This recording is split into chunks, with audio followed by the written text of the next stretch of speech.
all reasonable progress, sometimes the most profound wisdom is found when we pause and breathe with the trees.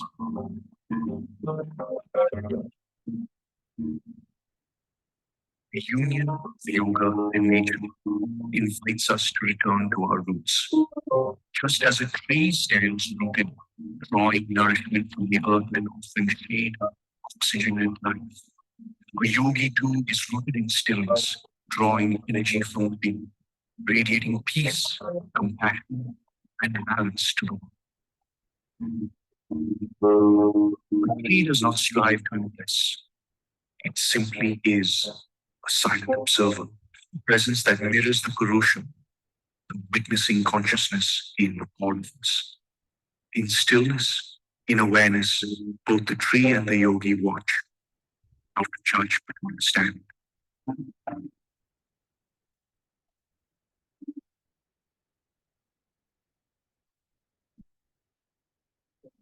Through yoga, we learn the art of balance between effort and ease, between grounding. And as we grow in our practice, we naturally become more giving, more generous in spirit, just like a tree that gives unconditional oxygen, shelter, nourishment, and beauty. When we align with nature through yoga, we not only heal ourselves, but we also become conscious caretakers of this earth. Let us embrace sustainable living, not just as a practice, but as a responsibility, a sacred act of love for the planet and for generations to come. Treated like trees, means like the breath. Awaken like the soul of the earth. Let heart you be a path, rain out conscious life. No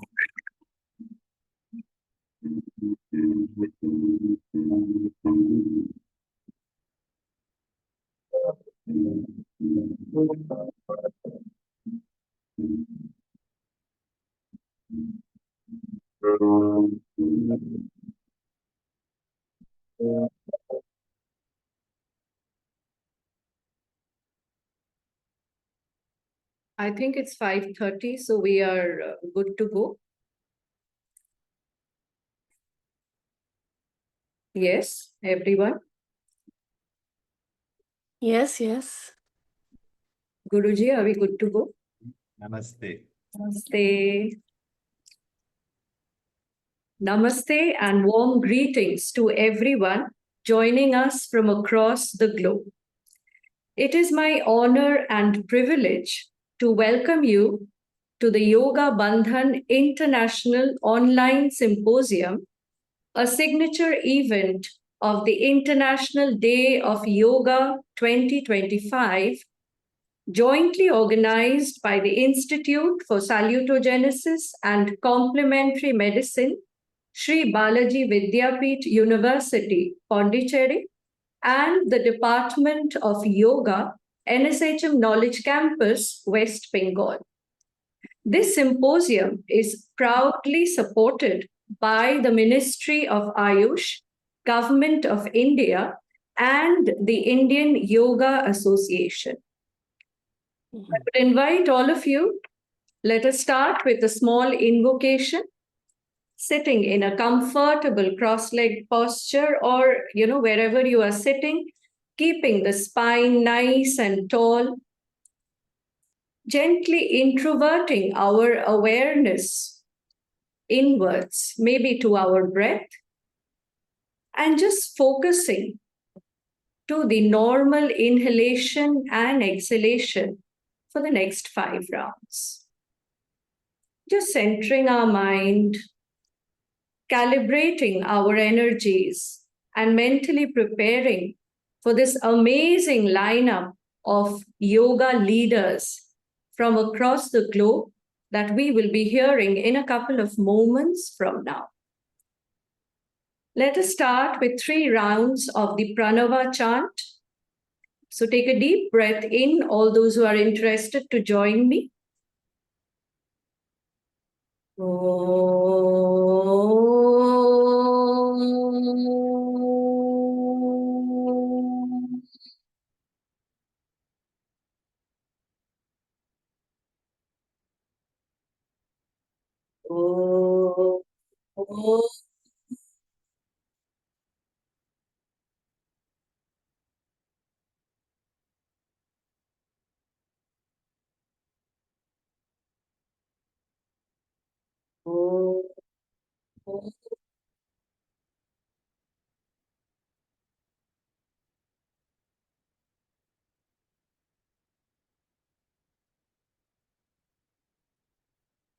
Gently rubbing our palms and placing them on the closed eyelids, palms down to the heart center.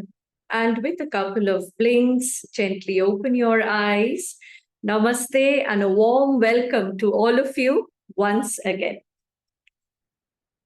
Today, we gather to celebrate yoga as a powerful force for global cultural exchange, holistic well-being, and the realization of shared human values. We are blessed to be in the presence of four extraordinary thought leaders whose work has touched lives across continents. Let me take this opportunity to introduce our esteemed speakers for the day.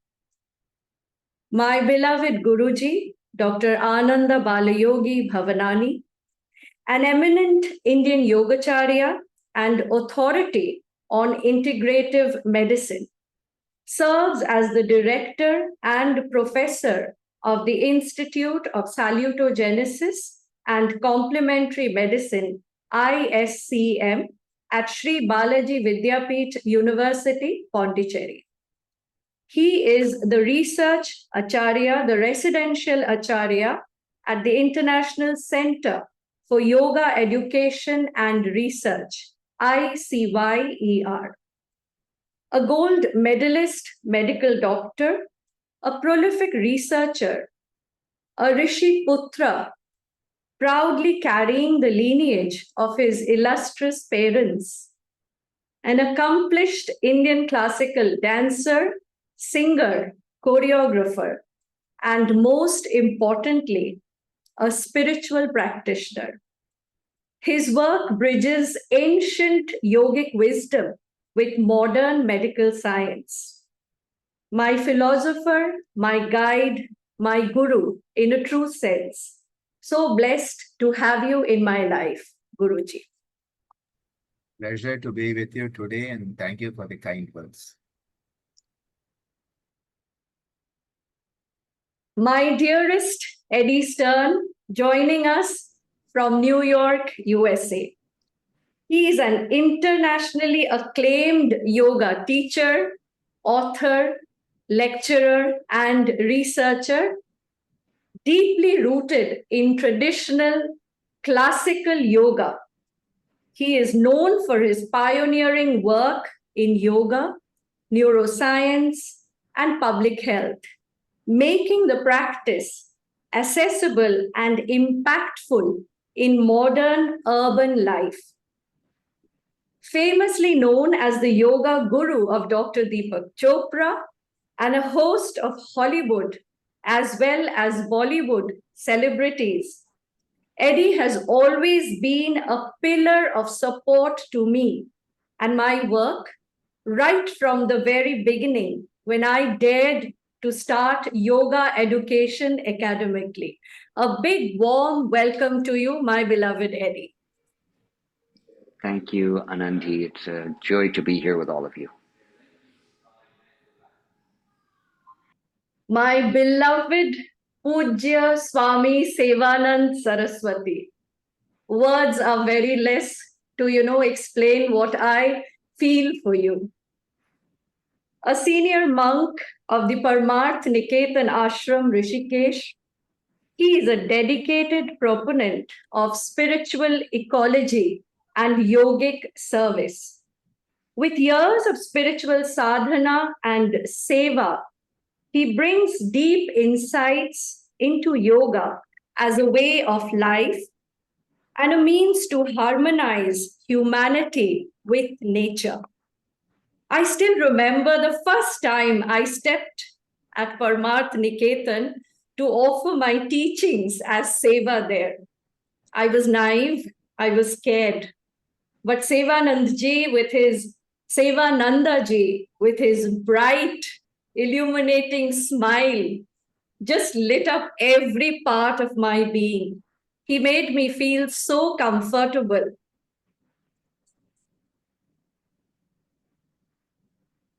And was there guiding me throughout.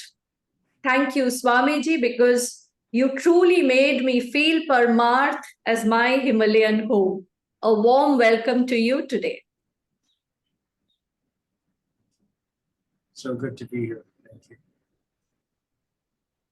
My beloved Erica Kaufman, founder of Leela Yoga, a celebrated teacher, choreographer, and philosopher, carrying the lineage of her Yogacharya mother, curing herself from chronic illnesses through a disciplined yogic lifestyle and teaching yoga since 1984.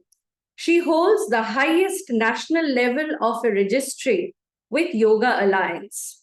Winner of multiple awards, her method of Leela Yoga integrates yogic wisdom with embodied movement, encouraging practitioners to experience yoga as a joyful exploration of consciousness.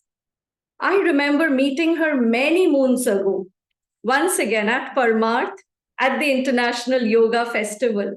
I was totally swept off my feet by the yoga flow she was offering. Myself being a trained and certified dancer, movement has always been a key for expression in my life.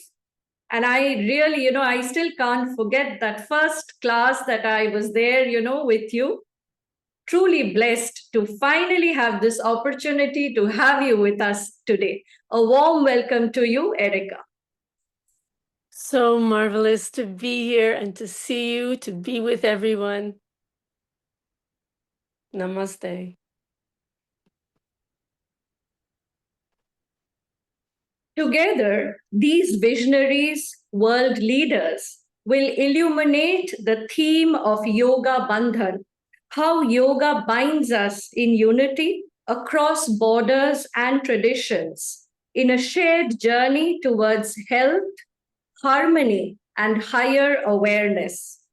Let us now begin this sacred and inspiring exchange. I think ladies first, so I will go first with the lady in our group today. Erica, Leela Yoga beautifully blends movement and consciousness. How can expressive, embodied approaches like yours enhance intercultural dialogue through yoga? Such a wonderful question. Thank you for your thoughtful question. I agree. I think that implicit in your question is the fact that dance and movement crosses boundaries and cultures.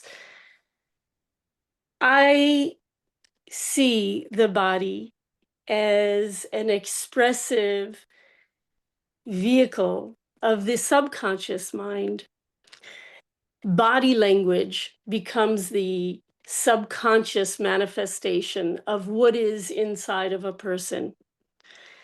And I like to experience asana almost like the reverse of that.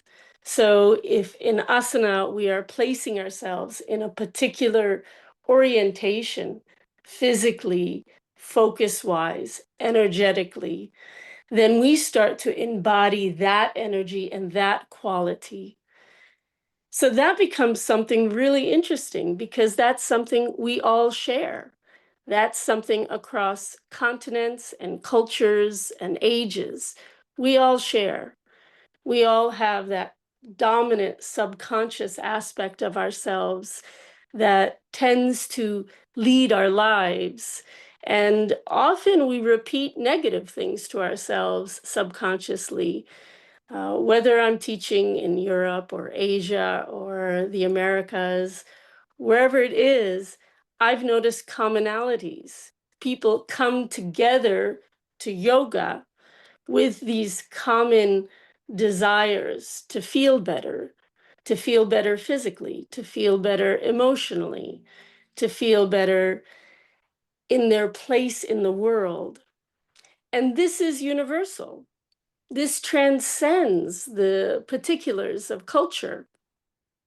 The individual stressors might be different country to country and culture to culture, but all of us share some basics. There are expectations, there are societal and family expectations and worries, whether we meet it or not. Yoga is a way of us coming together, and I like to kind of bear ourselves, to feel ourselves as there's nowhere to hide. We are who we are, and our asanas expose what is happening inside of us and give us an opportunity to rewire, to practice with mantra and affirmations that help us move in directions that are more powerful. I love that video you showed, and it's beautiful. And it's right, it's exactly how I feel. I'm always talking about nature, prakriti, nature, roots, connection, the elements, all of these things, no matter what culture we come from, we are part of the natural world.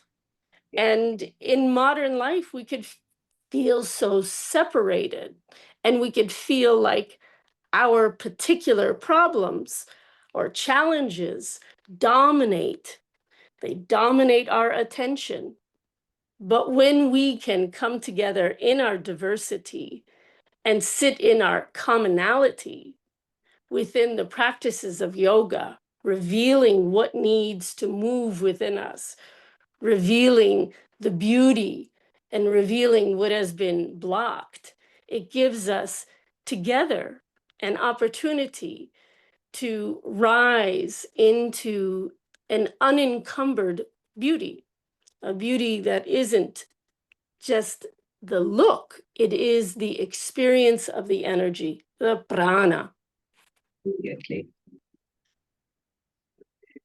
Absolutely. I mean, so beautiful, so beautiful, so beautiful. I am, literally lost for words every time I hear such amazing, um, things which come from the heart. I would, Yes. yes, I would like to bring in Eddie here.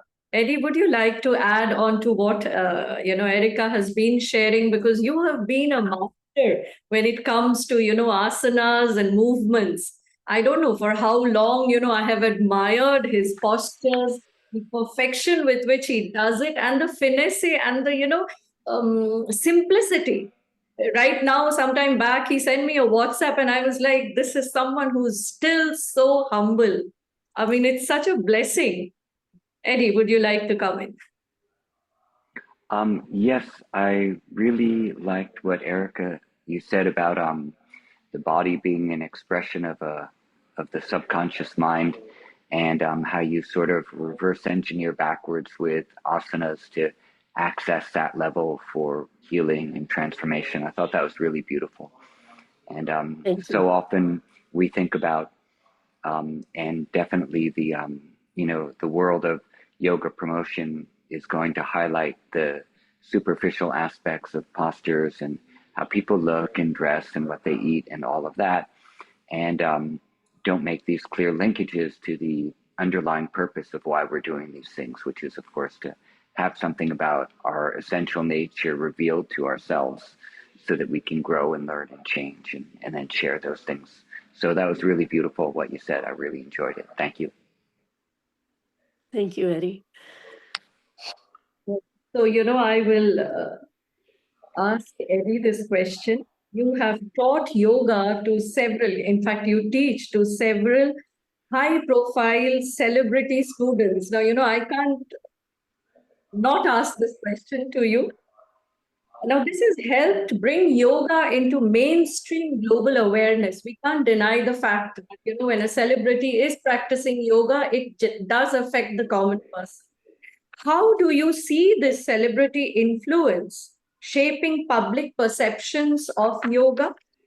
And what responsibility do you feel in maintaining yoga's deeper cultural and spiritual roots while reaching a wider audience? Okay, so those were a few questions. I think I'll start with the first idea that when it comes to the thought of the Yoga Bandhan, that and how we join together with it, from the perspective of myself as a foreigner coming to India for many, many years, that it's actually India that bound us to India and to yoga. We didn't bind ourselves, but the hospitality and the joy and the love of the Indian culture invited us in and welcomed us and pulled us close. And I remember even from my first trips in India, this continues to happen today, but now we're going back to 1988. I would walk into a store and be given tea and invited to weddings and invited over to come, have a meal and then take a nap and then have another meal. I mean, you would never find this kind of a thing in America anywhere. And so India bound us to her with its care for the guest and for the love of the guest. And so all of us foreigners who have been really fortunate enough to spend time in India have been pulled in with the same love and affection and will be forever grateful. And I think that because of that, how touching it is to be invited in such a beautiful way, that this can and should infuse the way that we then share yoga when we go back home, wherever we happen to live. And so I think, right now here in New York, I'm sitting in our temple. You can see it in the background. And so To add in here, apologies for interrupting. Eddie is also the founder of the Broome Street Ganesha, the Yoga Shala and the temple right in Soho, right? In New York City. Yes, we founded it in the year 2001. All of these things that we learned in India, that India gave to us, is infusing the way that we teach and how we share things. And then I think that no matter who comes into the yoga school, whether it is, a celebrity or a non-celebrity, they're going to be touched by that. And so that's the basic thing that's happening. Have celebrities come here? Yes, a lot of them have. But once they're here, they have to practice like everybody else. There's no special treatment just because you happen to be well known.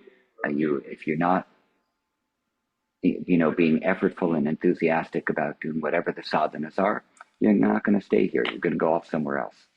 So regardless of who's coming, they have to be present. They're going to be here because they want to be. And then whatever message they bring out into the populace, that's going to be up to them. And so hopefully what they receive is something which is kind and authentic and useful. And then that's what they share with the world. Having taught celebrities, as much as many of them are my friends, like many of the people who come here and practice are my friends, that's not necessarily what I consider the most interesting thing about my life so far. Absolutely. I know you that much enough to know what is important and what is not.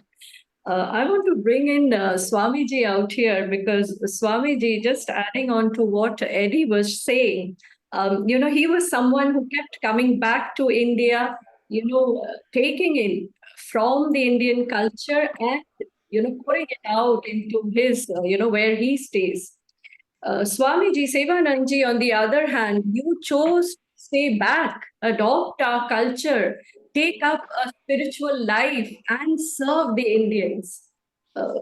Please share your experiences with us. Goodness, it's can you hear me? Are we good? Okay, Yes. great.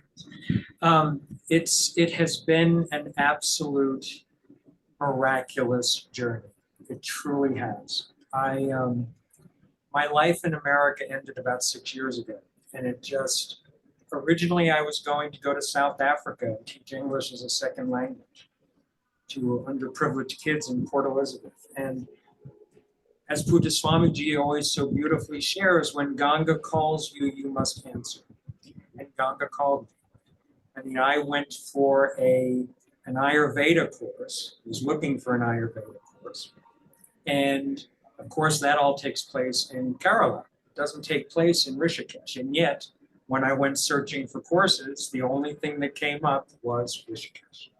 So this whole journey has been divinely inspired. And so welcome at this stage in my life. I think as Eddie was speaking about, our culture here treats the guest as God. Right? And so I was welcomed so beautifully, not just by the family here at Parmarth, but also by all of the people that come to Parmarth. And the beautiful thing about that is that has enabled me to share this experience and to share the light and the love and the grace with so many people from around the world that come to the shores of Ganga, that come to be at Parmarth. And it has been the most beautiful experience. Every morning after Yagya, I am blessed to spend time with all of the many people that come to join us for the ceremony in the presence of Puja Swamiji and Puja Sadhguruji. And each and every one of them radiates such absolute light and such love and such joy. And it truly is the most beautiful, beautiful family. It has been the absolute privilege and honor of a lifetime, and the most welcome sort of end cap to what has already been an extraordinary life. So very, very grateful for India, very, very grateful for everyone in India and for all of the opportunities that being here has presented. It's just been really, really, really inspiring. Taking in from where you are, from your spiritual experience at Parmarth that you are sharing, how does yoga connect not only individuals, but also communities and the natural world in a deeper harmony? Well, I think it's so important to remember that yoga means union, right? And so just the actual practice of yoga creates union amongst all living beings. And that just happens sort of as the natural order of the universe, the divine order of the universe, right? Just by practicing, we automatically create that union amongst other people. And of course, Puja Swamiji has done such an incredible job here at Parmarth of opening the ashram to everyone from around the world with the International Yoga Festival, with the work that Puja Swamiji does with UNICEF and other global entities and agencies. It brings people to our door. So just as Ganga called me, Ganga calls so many other people as well. And so the core teachings of yoga, the core teachings of Sanatana Dharma, just naturally bring people here because of the welcome that Puja Swamiji and Puja Sadhguruji give. So it's sort of, it's just this miraculous kind of thing, I know that in Puja Swamiji's wisdom and his mind and his experience and everything else, that he saw the vision of what this place was to be. He created this space according to that vision. And it is that vision that welcomes everyone here. And the practice of yoga and the teachings of Sanatana Dharma that bring them here, keep them here, make them want to keep coming back, and also teach them a way of life, teach them a way to actually live. So it's just been kind of. I totally understand. When you speak of Parmarth, when you speak of Rishikesh, it's really not a place, it's an experience. It's a blessing. And be, at the feet of Mother Ganga, to be there at the International Yoga Festival, to be able to listen to Pujya Sadhviji and Pujya Swamiji, to be in your presence. I totally understand what you are, saying, that experience. Thank you so much. And I want to bring my beloved Guruji here. Guruji, it is not you, it is actually Pujya Swamiji and Ammaji who, lived this, came to India and made India their home. Are you there, Guruji? I can't see you. Yes. Looking forward, what Erica said, what Eddie said, what Swamiji said, Rishikesh, Mother Ganga, India, yoga, you are a Rishi Putra. I mean, I would just want your words of wisdom here.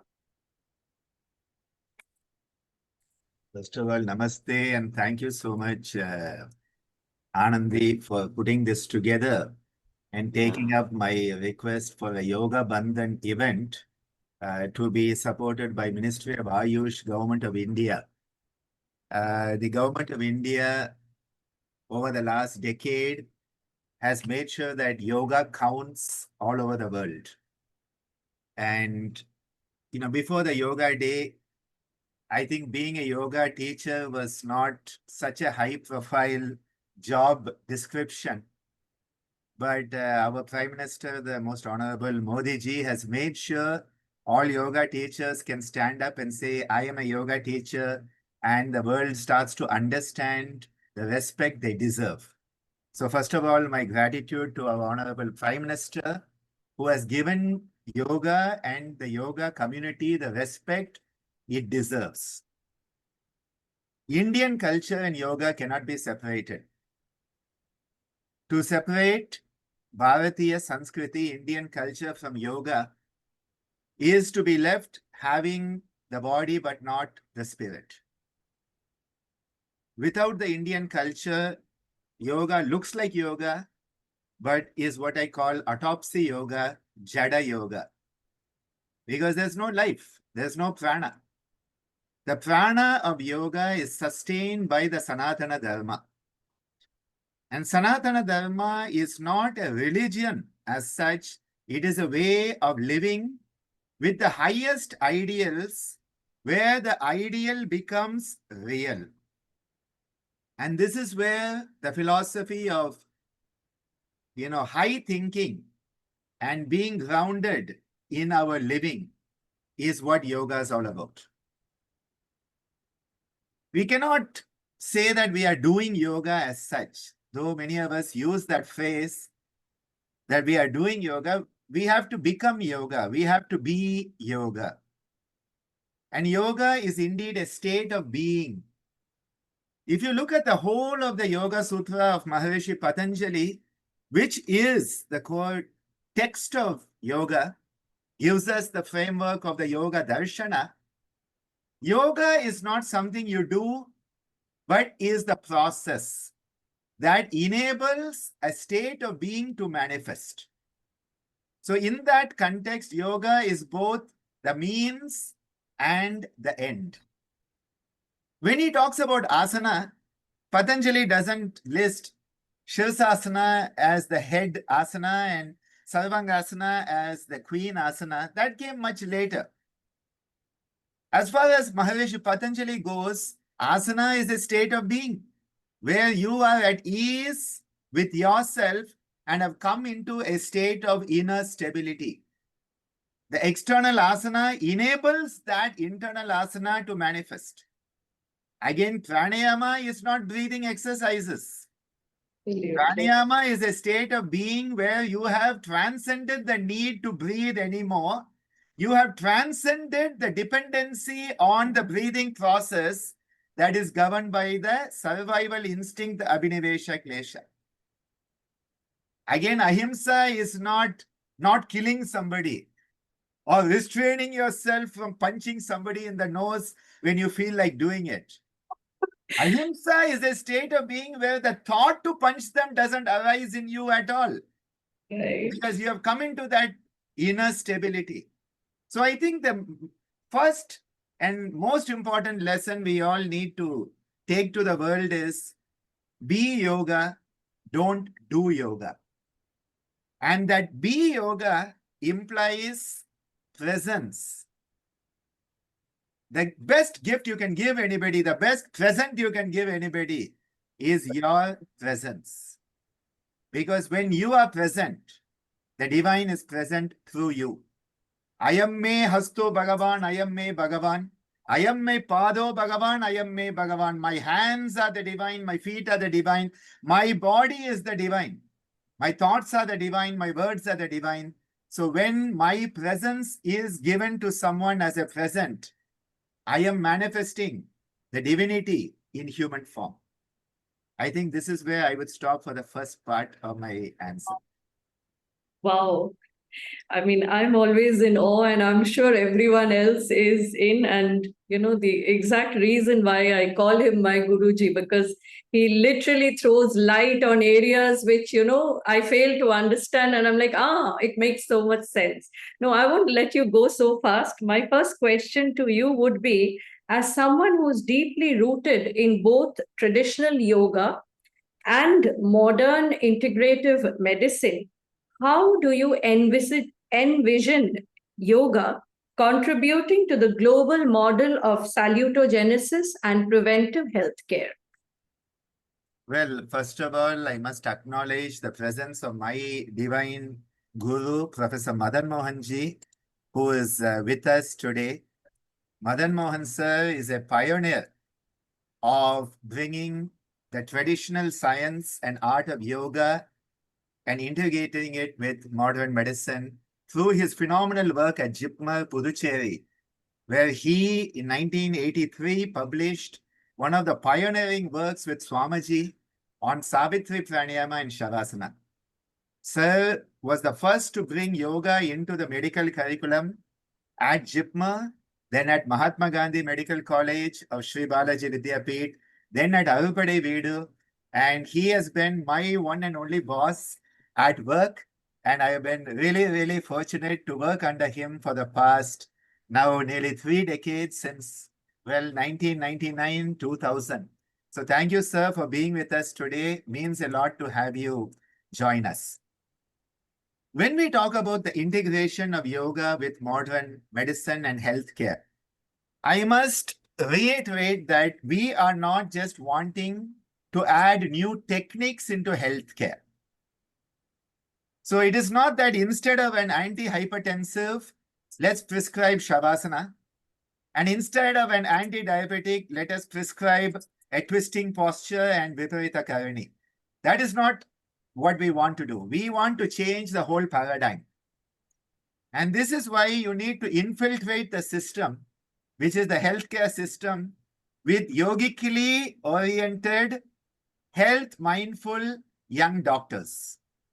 So you get young people who have grown up with yoga, let them go on to become doctors and infiltrate the system from within and change the paradigm from within. You cannot change the paradigm from outside.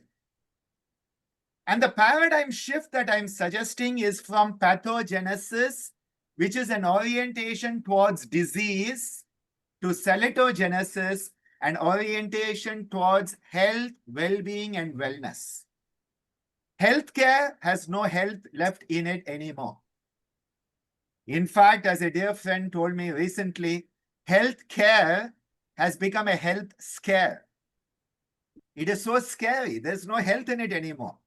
We have become disease care, and even sometimes I wonder whether there's any care in it at all or only disease. Because the moment somebody comes into the healthcare system today, we are focusing on the disease, not the person. And this is the antithesis of even modern medicine. The father of modern medicine, William Osler, he says the good physician treats the disease. The great physician treats the person who has the disease. Modern medicine has even forgotten its founding father, William Osler. Right. So Right.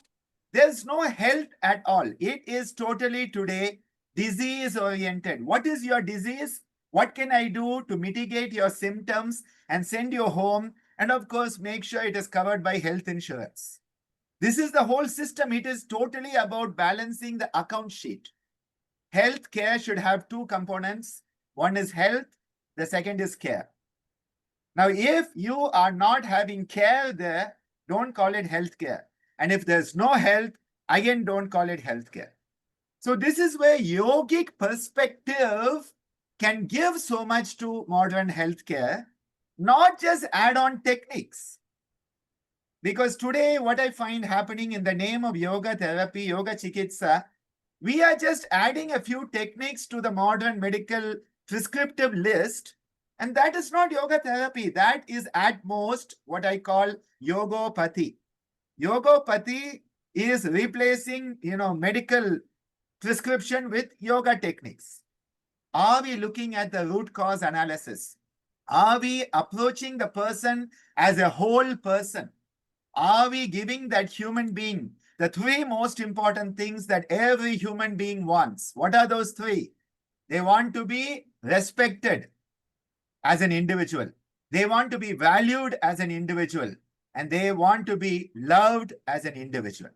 Respect, value, and love are what every human being is seeking. And this is why I believe the philosophy of yoga, the psychology of yoga, the spirituality of yoga, all of this has to be brought into healthcare. Then disease careless can truly become health careful. And I think this is where the salutogenic orientation given by Professor Aaron Antonovsky, one of those most amazing men who gave us the concept of salutogenesis, a focus on factors manifesting wellness, a wholesomeness. I think this is the way forward.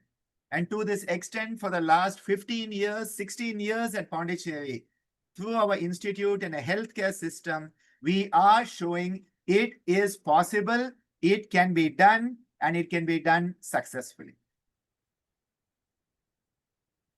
Absolutely, absolutely. Whenever I listen to you, I just become mum. I don't know how to take this forward because literally I'm in a state of silence. I don't have words to express after what you say. In fact, I would invite Eddie, Erica, Swamiji, please join us in. Can we have all of them on the screen together? So, whoever wants to share, and also, our audience, if anybody has any questions, before, I do have a second round of questions for our speakers, which I will definitely be going ahead with. But before that, if we can have everyone on screen and just have a, friendly chat. Eddie, if you want to add in, because you have done a lot of work with healthcare.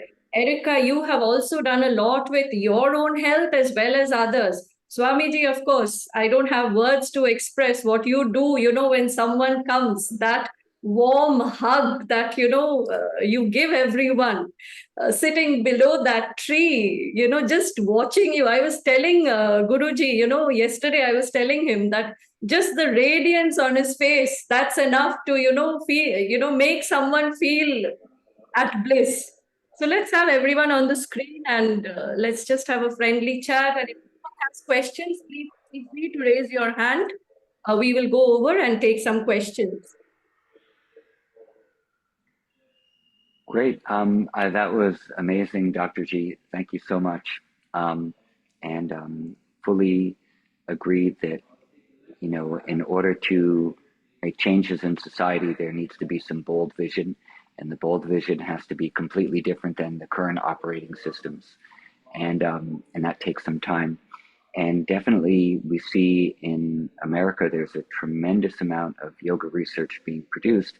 And that's largely because doctors and researchers and scientists started doing yoga and started seeing that it was working for them.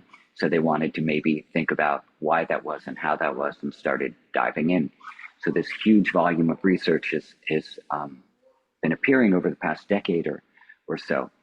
Really interesting things, but again, a lot of it is related to the same current working models about how can these things fix a problem.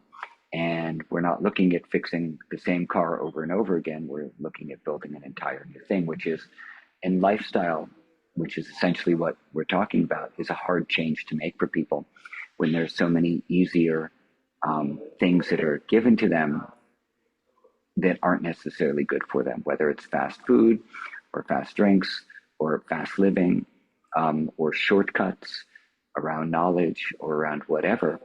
You know, we know that there are no shortcuts, and whenever we take a shortcut and make something fast, it's going to lead to a downstream problem. So to get everyone to slow down and to incorporate the necessary changes happens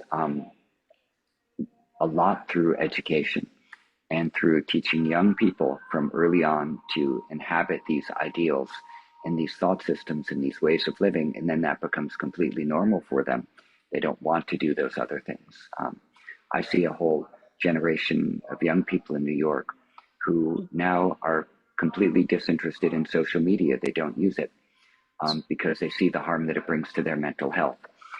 Whereas a generation right before them was completely obsessed with it. So we are seeing incremental changes by people talking about mental health, by people talking about lifestyle, and encouraging the proper changes. So I'm pretty positive that with your work and the work of others, in 20 years, we're going to see a different generation of people, you know, walking around this planet, living differently, and a lot more than we had in my generation. So hats off to you for your work, and I really want to come visit the Institute and the college in Pondicherry. We would welcome you to visit us, Eddie, and it would be our honor to have you with us, because the work being done here is something that is very innovative, and we wish that other places in the world start to adopt it, because it's not enough if it happens in Pondicherry. It has to happen in every city, every town. And when, you know, people with such experience and goodwill like yourself visit, I'm sure the message will reach many more in a very salutogenic manner. Yeah, well, we'll make a plan. It's tremendous work. Erica? Yes, I am listening, and just like you, I'm filled with all wonderful tingling energy as I listen. I want to, first of all, just acknowledge Dr. Anandaji. You are a great inspiration, and your work is magnificent. I came to yoga through illness. And so when you speak, I hear my experience. And that became my motivation to share with others. I was born into a body. I was born premature, and I was born into a body with a lot of suffering, physical suffering. I had full body eczema, and I had very intense asthma. And back then, they didn't have good medicine for this.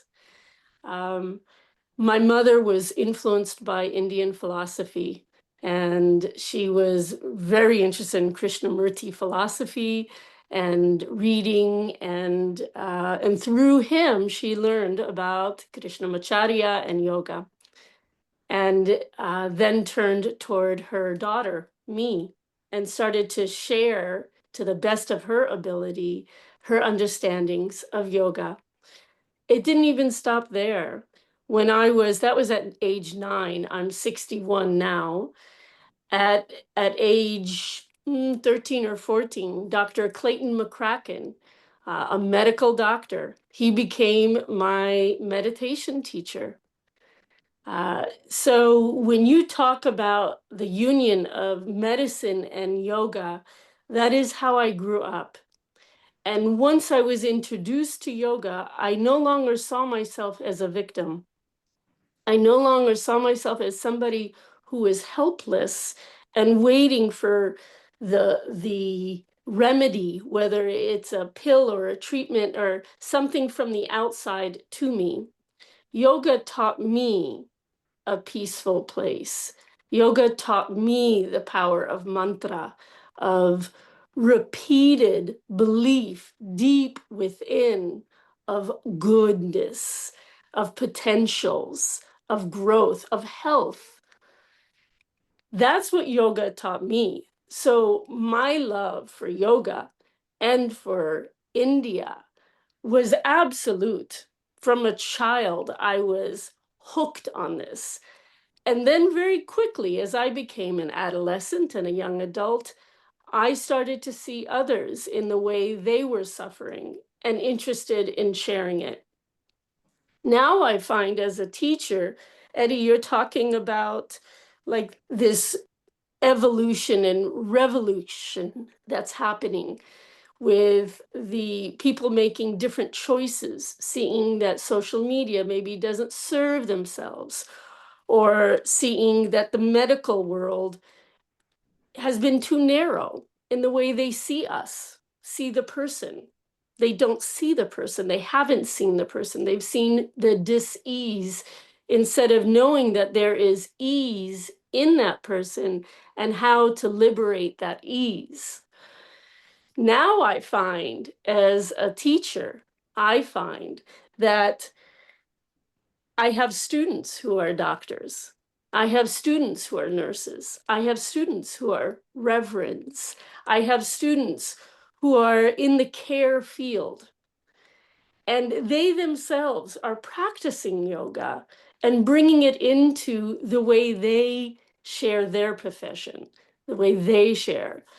So my love and respect for yoga intersects with the world of medicine, but in the best way, because I myself was liberated to believe and to practice within those positive beliefs, those positive mantras and visions into the liberation, rather than reinforcing the illness and the problem.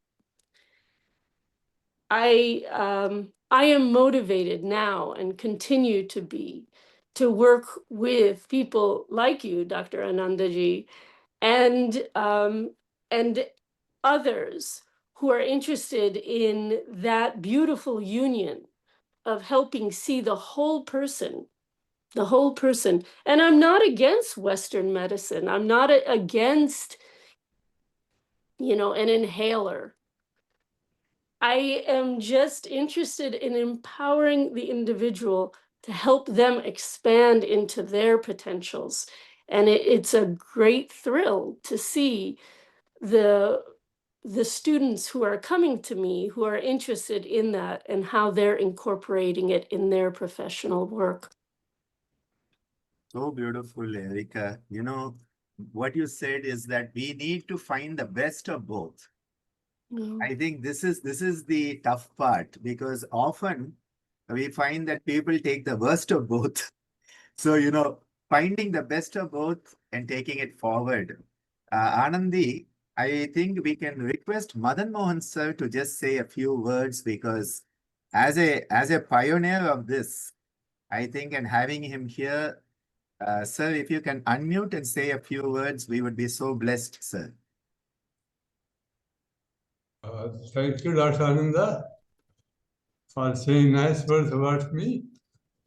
I would like to say some points only, which were already raised in that in those points.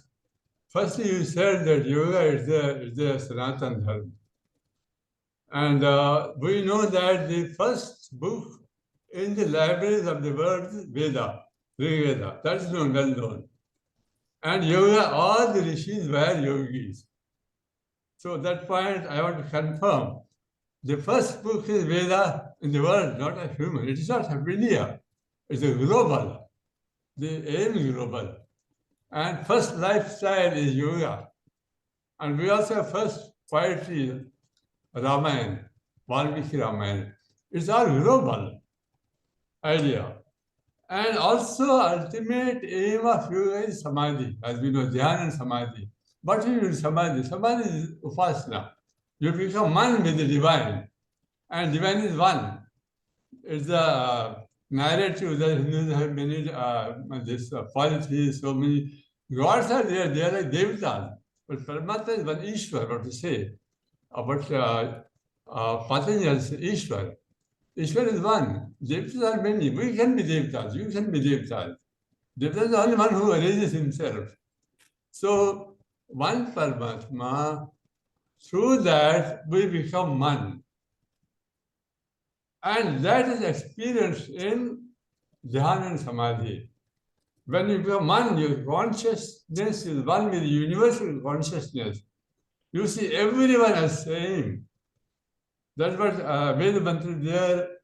Sahridayam Samanasam Abhidesham Krinomiva Anyo Anyam Abhiharyat Vatsjatam Ivagriya.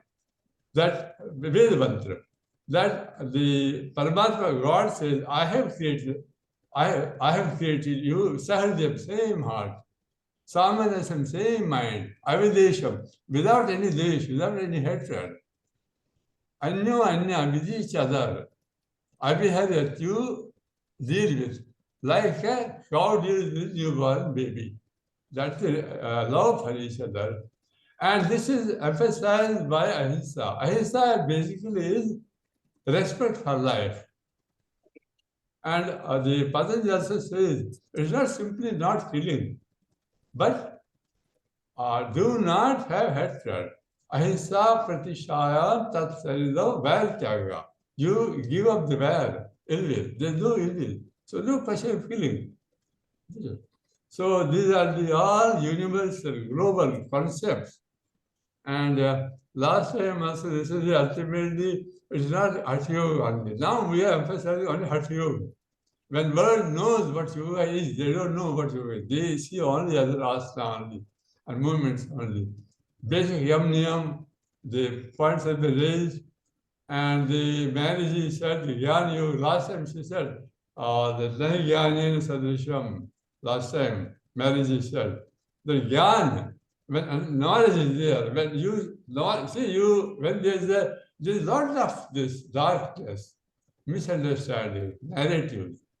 When there's darkness, you light the lamp, darkness disappears. Same way, you give the Gyan, Agyan, misconceptions, they disappear. Gyan has to be given. So what actually yoga is, basically, we are mainly now whole at world level Hatha Yoga. Dr. Ananda is mainly now in the treatment part of this, isn't it? And that's also will be, it's not an ordinary thing, big job he's doing. Everybody cannot do everything, but he knows what yoga is. And he is focused on the therapy aspect of it.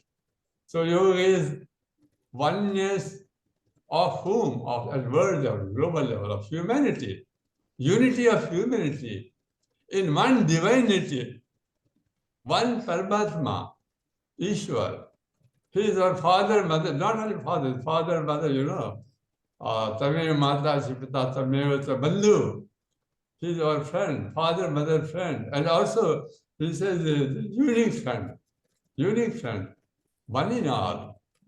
So in that divinity, unity of humanity, and yoga is a very beautiful way to achieve that, to improve their health, to connect to each other. And I'm very happy that in India we have very good English, and through English language. It is also a blessing of Mother Saraswati. We have good English. I am not able to speak because of my mouth problem so well, but our English is very good. And it is a means of connecting the whole world. And yoga, that is the beauty of yoga. Thank you so That's much. how we are all working. Our leader at present is now, he said, leader is Ananda. Now, he is my guru. He is guru of all of us. Okay. And Thank you, sir. Thank you. how long I work more with you people. I am available and Your blessings empower all of us to grow and glow in yoga. And sir is an example. He went through during the COVID, a very debilitating cancer, and has come back stronger. He is with us, an example of how through yoga he took the medical management, but as he would say, medical management saves your life, but yoga gives you back your life. And sir is an example of that. We all salute you, sir. Namaste. one more point, Ananda, you raised that this health awareness, that's now yoga-pathy. Now it's what do you say, this overdiagnosis. People come, you see, anybody, especially elderly people, they have something wrong with their blood pressure will not be normal, some sugar, something there, but there's no symptom. Even they say the people with cancer of men is very common, elderly men. Cancer of the prostate, they have no symptom. They will diagnose ultimately at autopsy if they do it. So even the mild condition, when treatment is done, so many investigations, so many medicines, so many problems, it is unnecessary. And the patient will, if you do diagnose, he will die, miss your life, and then after that they find he had cancer. So this overdiagnosis, this is yogapathy, what Ananda was telling. And people are very, they want, but you see, do better, do this, oh, you are not doing this. People demand. And the doctors also are doing. Now private practice, many, and they want to earn money, so this should be kept in mind. So we have to emphasize health, what Another is doing. Yes, sir. With your blessings, sir. Thank you, sir. Guruji, should we proceed to Swamiji, Sevanandaji? Sevanandaji, taking up, there's been a lot of medical discussions here about life, living life, health. And, here is a person who I have seen firsthand enjoying life, just sitting blissful. And when we talk about, Eddie was speaking about the effects of social media on the youth. The Western world has realized it. But you and I, we are aware of the youth in our country, where they stand when it comes to a simple, mobile. They are just hooked to it. What is the solution? I remember Sadhviji, giving a very nice talk once about, the usage of mobile. But really, if the youth need to really be made to understand, because I don't know where we are going when we speak of, our country, where there's so much of hunger, so much of, want still left. And that is percolating into the youth of our country. I'd like to say one thing about there seems to be this beautiful thread amongst what everyone has been talking about. And that is that yoga gives us back our power. We have tended as a society and as a species, really, to surrender our power to everyone that comes along, whether it's a doctor with a diagnosis or a car dealer with this is the best vehicle to drive, or whatever it happens to be. We've just decided that someone else is better at making decisions about our lives than we are. And the beautiful thing about yoga is it gives you your power back. Because yoga is a very singular thing. Yes, we do yoga in groups. Yes, we have hopefully hundreds of people coming to classes and things like that. But it's a very solitary practice. And it can be a solitary practice. Unlike so many other forms of exercise and sport and everything else, it involves multiple other people, places, things, equipment, everything else. Yoga is very self-contained. From asanas to pranayama to everything else, including up to meditation, it's all right here within us. And so by practicing yoga, we take that power back. We take the power back for our health, both mental, physical, spiritual, every other which way. And if we maintain a solid practice, we will be healthy in all of those ways. And it's the same thing for what you were talking about the youth. And it's not just in India, it's worldwide. Social media was created basically, I mean, Facebook came about so that Zuckerberg could pick up women. That was what it came about for, right? So it didn't start out with the most lofty intentions. It was already kind of not the best platform. And as it evolved, you know, it went to clickbait, it went to, you know, making money, revenue off of all these clicks and everything else. And so the algorithms for those are created as an addiction. It's almost like just another form of alcohol or drugs or anything else, because we get that adrenaline rush from someone liking our page, someone watching, someone restreaming it, someone reposting it, whatever it happens to be.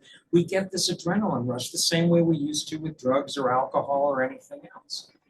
And so the way to bring the youth away from social media is to continue this beautiful thing that we're doing, that everyone in this group is doing, is to return to the core values of yoga, to return to the yoga practice, or to find the yoga practice if you've never had one. Because when you do that, everything falls into place. It just does, because you stop looking outside for your fix, for your cure, for everything else. You start going within to find that, and you start to realize that we already have everything that we need to heal ourselves and to thrive. We don't have to have anything outside ourselves. So that's just the easiest way that I know of. And again, it's self-contained. You can carry it with you wherever you go because you've got your body, right? So wherever you are, you sit, you do asana, right? You sit, you do pranayama, you sit and meditate. That's how we create the change. Absolutely, absolutely. Bringing in Eddie over here, you know, Eddie, when I was in New York a couple of years ago, I remember, you know, my son was there and he took me around to, I don't want to take names, but yes, Lululemon, and then there was Aloe Yoga just coming up, and there were all these, you know, fancy brands. And he was like, this is, you know, yoga in New York. And I was like, no, this isn't yoga according to me. So given yoga's, Eddie, this is for you. Given yoga's rapid globalization, how do you see the balance between cultural authenticity and innovation in the way yoga is shared internationally today? Well, I think in regards to the sharing of yoga globally, this isn't going to be predicated on the corporations who are selling yoga, but on the people who are practicing it. There are many, many people around the world, millions of people, who love practicing yoga, have received tremendous benefits from it.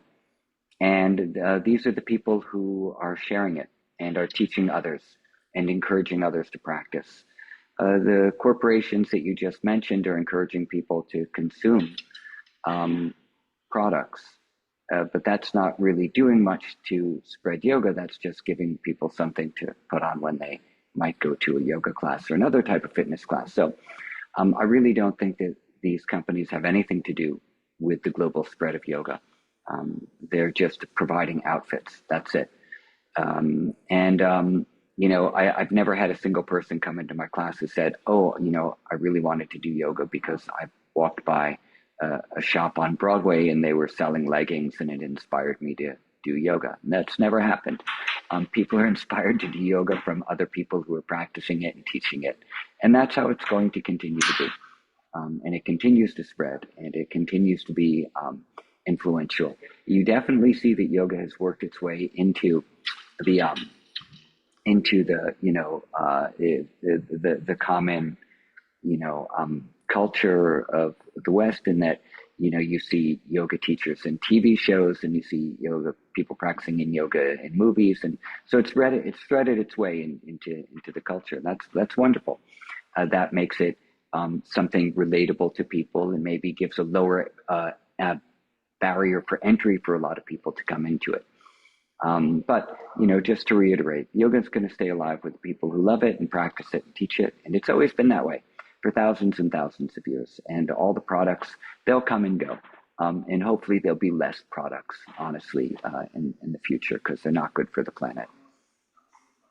A lot of petrochemicals, Yoga. Yes. That's absolutely. Erica, would you like to share something? Yes.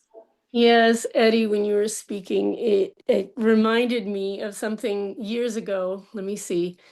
My second daughter was already born, so it was probably around 25 years ago, 26 years ago.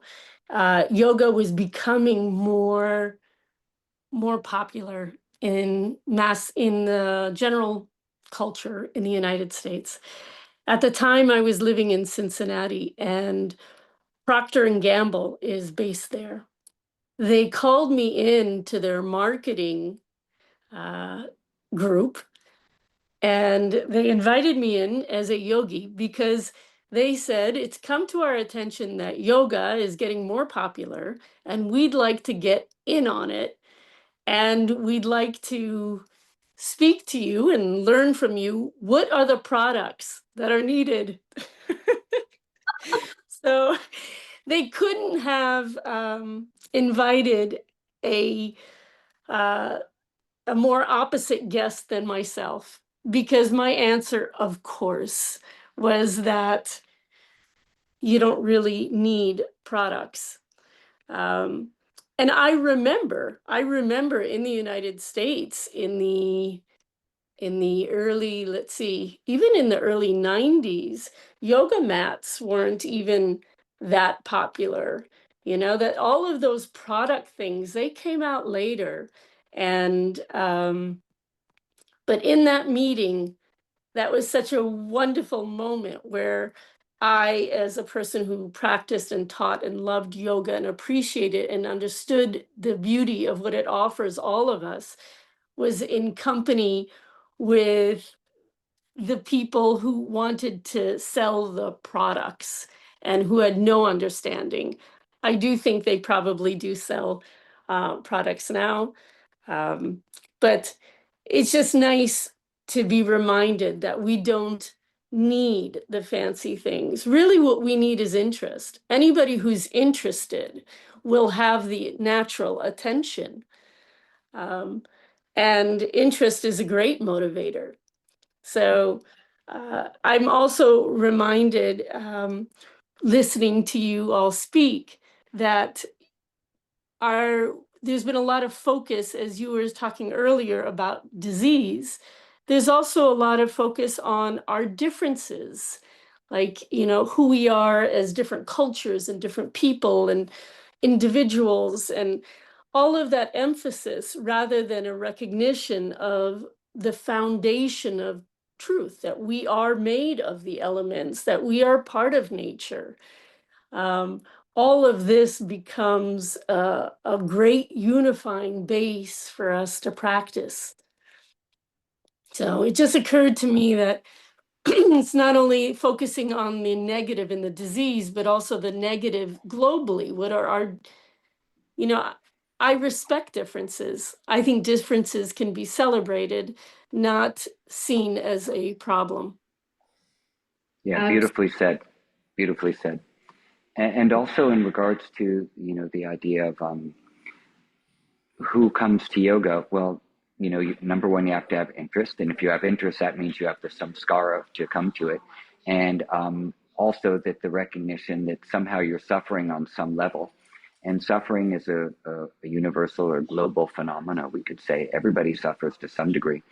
And if you recognize that and want to do something about it, then you're going to come to yoga. And again, not because you saw leggings in a shop on Broadway, although that might spark a samskara in someone, you never know. So, and then to your point about, the differences and all the different types of people there are in the world who are going to come to it. Even Patanjali says that for ahimsa, this is the Mahavrata to be followed regardless of jati, desha, or kala. So no matter when you're born, no matter the place that you're born, no matter the time that it is, these are the things to adhere to. So this is from many years ago, 1,500 years ago, 2,000 years ago. This indicator already that globally people are going to suffer. Globally, people are going to need to know who they are, and that they're going to come to those at different speeds depending on their samskaras. So I think you touched on something really nice, and I think you touched on something that has been, seeded into our thought systems by Patanjali Rishi and by the others as well, to remember these points.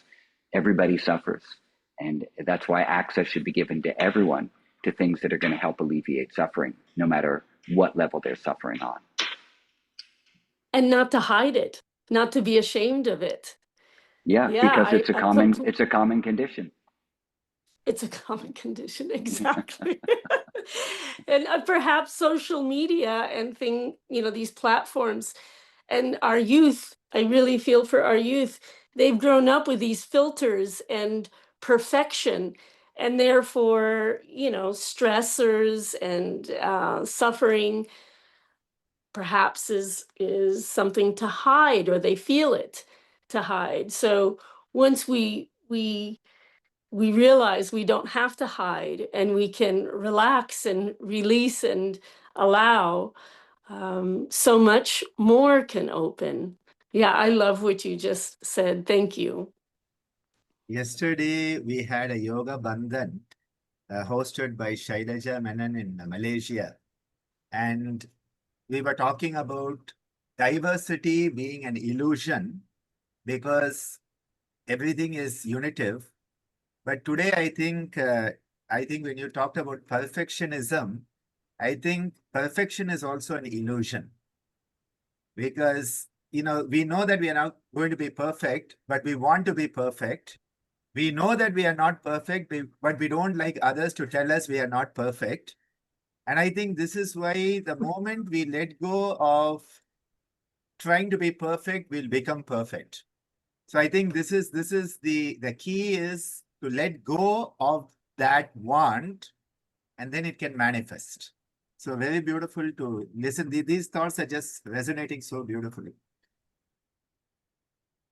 Absolutely. In fact, if I may, we believe that this very cycle of life and death, this suffering is because of all the karmas that we have accumulated over the past, so many years. And, we are here on this karma bhumi to clear up all those samskaras, vasanas, and karmas. And the day, that baggage of karma becomes zero, it's Kaivalya.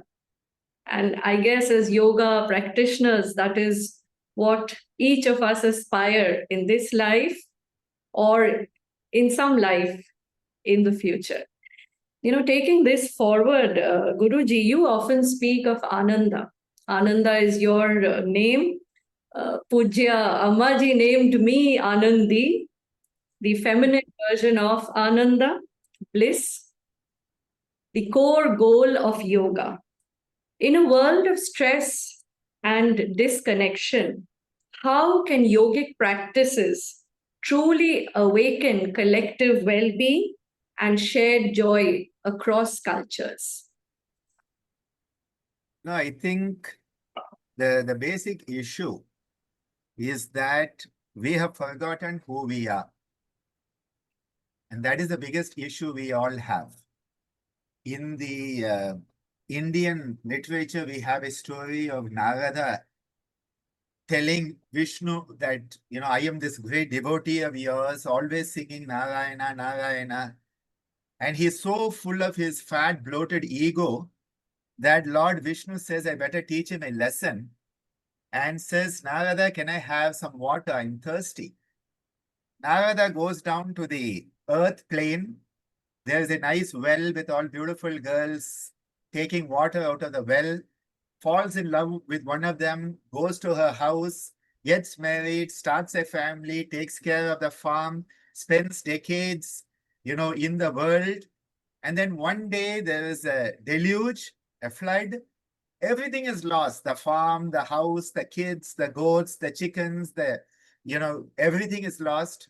And as Narada is in turmoil in the middle of the water, and he says, Narayana, and suddenly Vishnu is in front of him saying, Narada, what happened to my water? I think this is actually a very beautiful story because all of us are like that. We all are the manifestation of Sat Chit Ananda. But we have forgotten it. We are all suffering amnesia. So I often say, we are the divine with amnesia. So we are the divine, but we don't know we are the divine. We have forgotten it. Our essential nature is Ananda. Our essential nature is Sat. Our essential nature is Chit. We are that pure bliss. We are that purity. We are the pure consciousness. But we have forgotten because of avidya. And this is why Patanjali, as the master psychologist, his grasp on the human mind and beyond has not been rivaled by anyone till date. And Patanjali says the whole core problem, tasya hetu avidya. Because of avidya, you have forgotten who you are. Because you have forgotten who you are, you have to create a self-identity, a created mal identity, which is asmita, that has likes and dislikes, raga and dvesha, and tries to survive at any cost, abhinivesha, thus pulling you farther and farther and further and further away from your essential nature of Ananda. So what is the way forward? You have to uncover all that is not you. And in this process of uncovering all that is not us, both Buddha and Patanjali and even Adi Shankara have given us beautiful techniques. And one of the technique is neti, neti. Not this, not that. Not this, not that. And as in the Dasa Sloki, he says, Na bhumim na toyam na tejo na vayu na kam nendriyam va na teshan samoha anaikantikatvat shushupte kasiddha tadeko vashishtam shiva kevaloham. He goes on for 10 verses saying, you are not this, I am not this, I am not that, I am not this, I am not that, I am not the relationships, I am not the elements, I am not the mind, I am not the indriyas, I am not even yoga and Sankhya and Vedanta. He even goes to say, I am not yoga. Whenever I sing that, I feel a bit odd singing it. He says, even that I am not. I am not any of these identities that I have created because all of them are mal identities. So we suffer mal identification syndrome. That is the human conundrum. Mal identification. And this is why it is in that state of Sushupti, Adi Shankara says, we understand who we are. That pure consciousness, that Ishvara, that Madan Mohan sir was reminding us of. That Ishvara is in a state of Ananda because there is no dukkha. Who has dukkha? Dukkha is because we identify with it. In fact, Yogeshwar Krishna in the Bhagavad Gita tells us, he says, don't identify with your suffering. Because we have all identified with our suffering, my diabetes, my pain, my problem, my bills, my loan, my back pain, my knee joint, my, all Maya. My becomes Maya. We have forgotten it and so we identify. I think the biggest issue, someone asked about some practical tips. The first tip I tell all my patients who come to me, stop identifying with your disease. Because the moment you say, I am a diabetic, you will never get rid of diabetes because if you get rid of diabetes, you suffer a lack of identity crisis. If you say, I am a cancer patient and you get cured of cancer, you don't know who you are anymore. So just say, the diabetes, the problem. So the moment you create that gap, what is the gap? That gap junction is Vairagya. So I think here, going back to the essential nature, which is Ananda, running around saying, I am Ananda, I am Ananda, I am Ananda, I am happy, I think is a bit of positive psychology. I think what is important is stop identifying with what we are not. Stop identifying with all these mal-identities that we have created.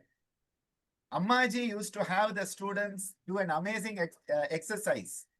When they joined the ashram for the 6-month teacher's training, she would say, write down 100 answers to the question, who am I? This was one of the first assignments of self-reflection the students had to do. And you start off the first 20. The first 20 are very easy. I am Ananda. I am Ananda Yogi Bhavanani, son of Swami Geetananda, a medical doctor married to Devasena Bhavanani. I am the father of Divya and Anandraj. I am the son of Meenakshi Devi Bhavanani. I work as a professor. You know, after about 20, you don't know what to do. You have run out of answers to who am I. Then you start to say, I am the mind. Am I the mind? I am the body. Am I the body? I am my emotions. You know, that is where you go deeper and deeper. And by about 75, you don't have any more of these worldly answers. You start to then touch the real spiritual nature of yourself. This is Atma Vichara. This is Swadhyaya. And that is why Patanjali tells us, through Swadhyaya, you unite with that form of the divine that resonates with you. Swadhyayat Ishta Devata Samprayoga. You become one with that part of the divinity that resonates with you. Not your favorite God. No, that aspect of divinity that resonates with you, which is your innate divinity. Because every one of us, doesn't matter whether it is our politicians or our film stars or the so-called yogis in quotes, we are all the divine in human form. But we unite with our suffering. Dukkha samyoga. Krishna says we are all uniting with the dukkha. And the only place where yoga is defined as disunion. Normally yoga is always union. The one place it is defined as disunion is in the Bhagavad Gita. Dukkha samyoga viyogam. To pull yourself apart, like pulling the Velcro strips apart. It's painful. It's noisy. But it is essential. You have to pull the Velcro apart and stop identifying with your suffering. And that is why both Buddha and Patanjali tell us, Dukkhameva sarvam vivekinaha. When your viveka, discernment grows, you realize all this is goddamn suffering. Let's get off this and get back to where we should be. Sat, Chit, Anandam. You know, somehow I'm being reminded of Varuna and Vrigu of the Taittiriya Upanishad. And you know what? Aham nirvikalpo, nirakara rupo, vibudbhachya sarvatra, sarvendriyanam, nacha sangatam, naiva muktirnameva, chidananda rupa, shivoham, shivoham. I would like to bring in Swamiji here because Swamiji, you teach around the globe. People from around the globe come to our ashram. And, you know, I am watching you on the screen, sitting absolutely in peace and in silence and in a meditative state, yet listening to everything. So how, you know, what is your perception of how to spread this real message of what yoga is to the youth and to the masses in general, globally? I think that always the very best way to teach anything is through example and also through experience. You know, I am a pretty devoted Vipassana practitioner, and one of the things that Goenkaji always speaks about is how we learn. We learn by reading, we learn by hearing about things, and we learn by experiencing. The reality is we're not really learning by reading or by hearing about it. We only learn by experience. So the two most important things in spreading any message, I guess, are the example that we set, and then the experience that they have in that, whatever it is we're talking about. So it's essential to do the work that each one of you are doing. Essential. We need light warriors. We need light bearers. We need people to carry the message of Sanatana Dharma and Patanjali's Yoga Sutras. All of the wonderful things that we know work. It's incumbent upon us to share them, and not just to preach, and not just to tell, and not just to write so that they can read it, but to invite them to join us in practicing it.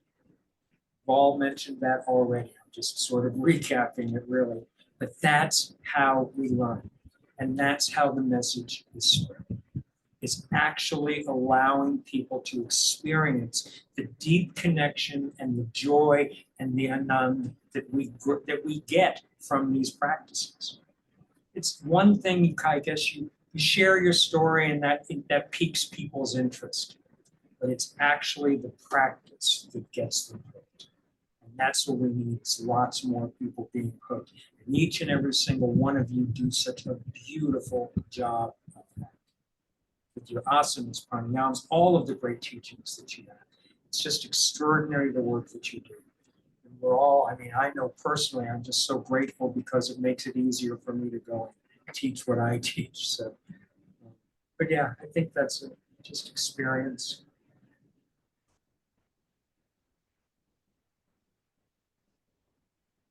Coming over to Erica. This is, becoming such a heartfelt, such a beautiful conversation. I feel, we started like asana, slowly went into pranayama, pratyahara, dharana, and maybe, dhyana towards samadhi, because as we are coming, towards the end, I feel the energy, from that, we were so excited and we were all, meeting each other, maybe after a long time or for the first time, some of us. And we were all apprehensive that, what are we going to talk? And this is a very global audience who's going to be hearing us and everything. But slowly, that ananda, that bliss, that peace, I don't know, I feel that energy from the screen coming over to me, and I sincerely hope that the other speakers and the other audience are also experiencing a bit of that which I and all of us are experiencing. So I'll come over to Erica now. Erica, you are also a global yoga educator. So how do you nurture inclusivity, especially when you are teaching diverse yoga groups? In fact, I was having this discussion with Guruji when we were writing a paper in which we were discussing suffering and the way we understand suffering. See, we are born into this culture. It is natural, from birth we are made to understand life very differently compared to people from other places, say Southeast Asian countries, the European countries, and of course America and other places where the meaning of life is very different. The meaning of joy, bliss is very different. So how do you share your understanding, because you have a very deep understanding of yoga? So how do you share that, or what has been your experience? Thank you for your question. I agree. The conversation is inspiring. And I like to remind myself that in addition to us as the speakers presenting here in this symposium, there are many people coming from different parts of the world with their own stories and their own cultures. And you're listening, you're part of this. Whether a tree grows in Asia or a tree grows in the Americas, a tree cannot grow by itself. When does a tree stop becoming just the seed? If something stays a seed, the potential isn't opened. Eventually, the seed will die. In order for the seed to grow, regardless of what kind of seed and where that seed is, it needs to break open and start to interact. And then all the potential starts to happen. It has to interact with the earth, with the soil. It has to interact with the water. It breaks through the earth and up as a little sapling, and it starts to interact with the sun, the light. There's no guarantee that little sapling is going to make it. It's got to struggle with the elements, the wind, the air, all of the natural elements. It slowly grows. One day, maybe it's a giant oak tree, and people see it as an oak tree. But it's also the earth, it's also the water, it's also all the insects and the birds that have made it so, that have helped with the pollination. And so we look at things and we try to divide them and say that they are different. But really, we are all like the trees. We are all drawing on all the elements. The biggest challenge that I've observed is that in the human state as humans, we are so dominated here. We are so dominated by thought, by feelings, by intellect, by interest and dislikes, that we think our thinking is who we are. And if we can take a moment to recognize that we are all those things that combine to make who we are, all the koshas, not just the body, but the prana, all the anandas, that create the koshas.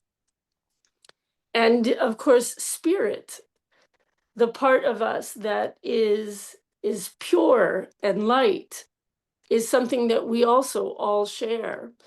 So you talk about the my travels and teaching different populations, but really what I see, even though the individual challenges are unique, what I see is a person who's speaking, who has certain stories, just like the tree has certain stories, little knots that show and challenges that have happened. But because they are human and they are dominated here by thoughts and feelings, there's often imbalances that happen. And in observing them, the tools of yoga can help them see who they truly are again. So when I see people, students, I don't necessarily see that it is the cultural differences that create the biggest challenges. No, I think it's the commonality of being human that create the biggest challenges. Our ego, our insecurities, and our sufferings of different kinds. Sometimes they're ailments. Those are what creates our unique little differences. And together we meet in those practices of calm, quiet, calm. We don't need to fill every second with a thought, with a feeling. We don't need to justify. If someone can arrive at a place where they understand they're not a mistake, that the fact that they exist is not a mistake, that they have an opportunity to evolve, they have an opportunity to learn, to grow, and not just repeat. I think that's another challenge of adults, regardless of culture, is that we tend to repeat. But if we can actually put ourselves in the beginner mind and experience the magnificence of life, of nature, and of not only prakriti, but aprusha, the magnificence of it all, the universal, then we can arrive at a place where we understand that we have potentials, that we can grow, we can learn. I see today's culture as being a culture that is filled with wanting as it was said earlier in the conversation, wanting approval from the outside. My greatest hope in my teaching is that people start to understand what is a foundation that they're already part of, that they already have what is needed.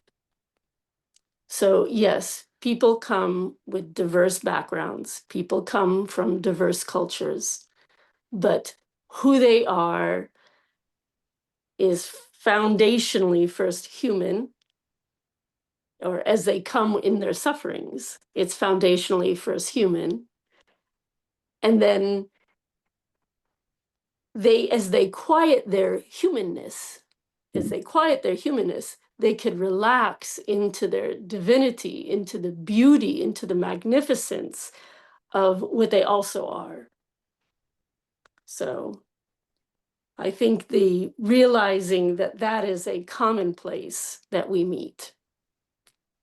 And as it was said earlier, whether somebody is famous or somebody is not, we're all just human. We're all just human. And it's not an easy ride. We often feel so separate from nature and from the larger rhythm of life. We get so narrow in our thinking. Yoga gives us and me an opportunity to remind others of the larger rhythm. I'll say one last thing about this. Sometimes when I teach, I have this image that, we're all in our world with whatever it is that's challenging for us, and it feels so big. It feels so big, whether it's in a relationship or whatever it is. It feels huge, all encompassing. And I have this image like a kitten being able to pick us up and hold us up and then show us everything else and say, I know it feels big. I know it feels like it's all encompassing, but look. And then put us back down into our body and into our situation. I know we quickly forget, but even if just for a moment we could see that simultaneously in the human world, there is suffering and there is beauty.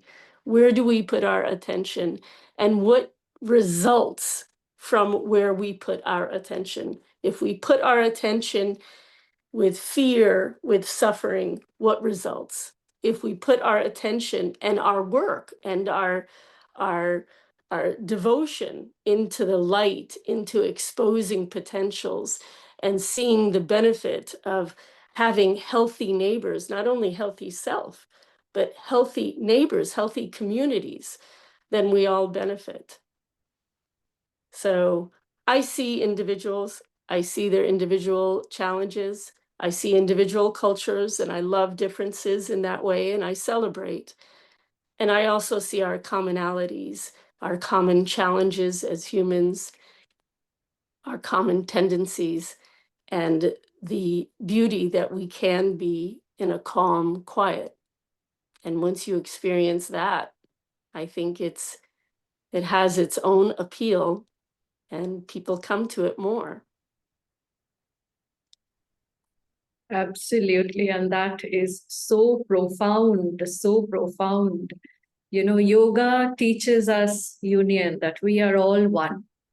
And my guru teaches me that duality is the disease.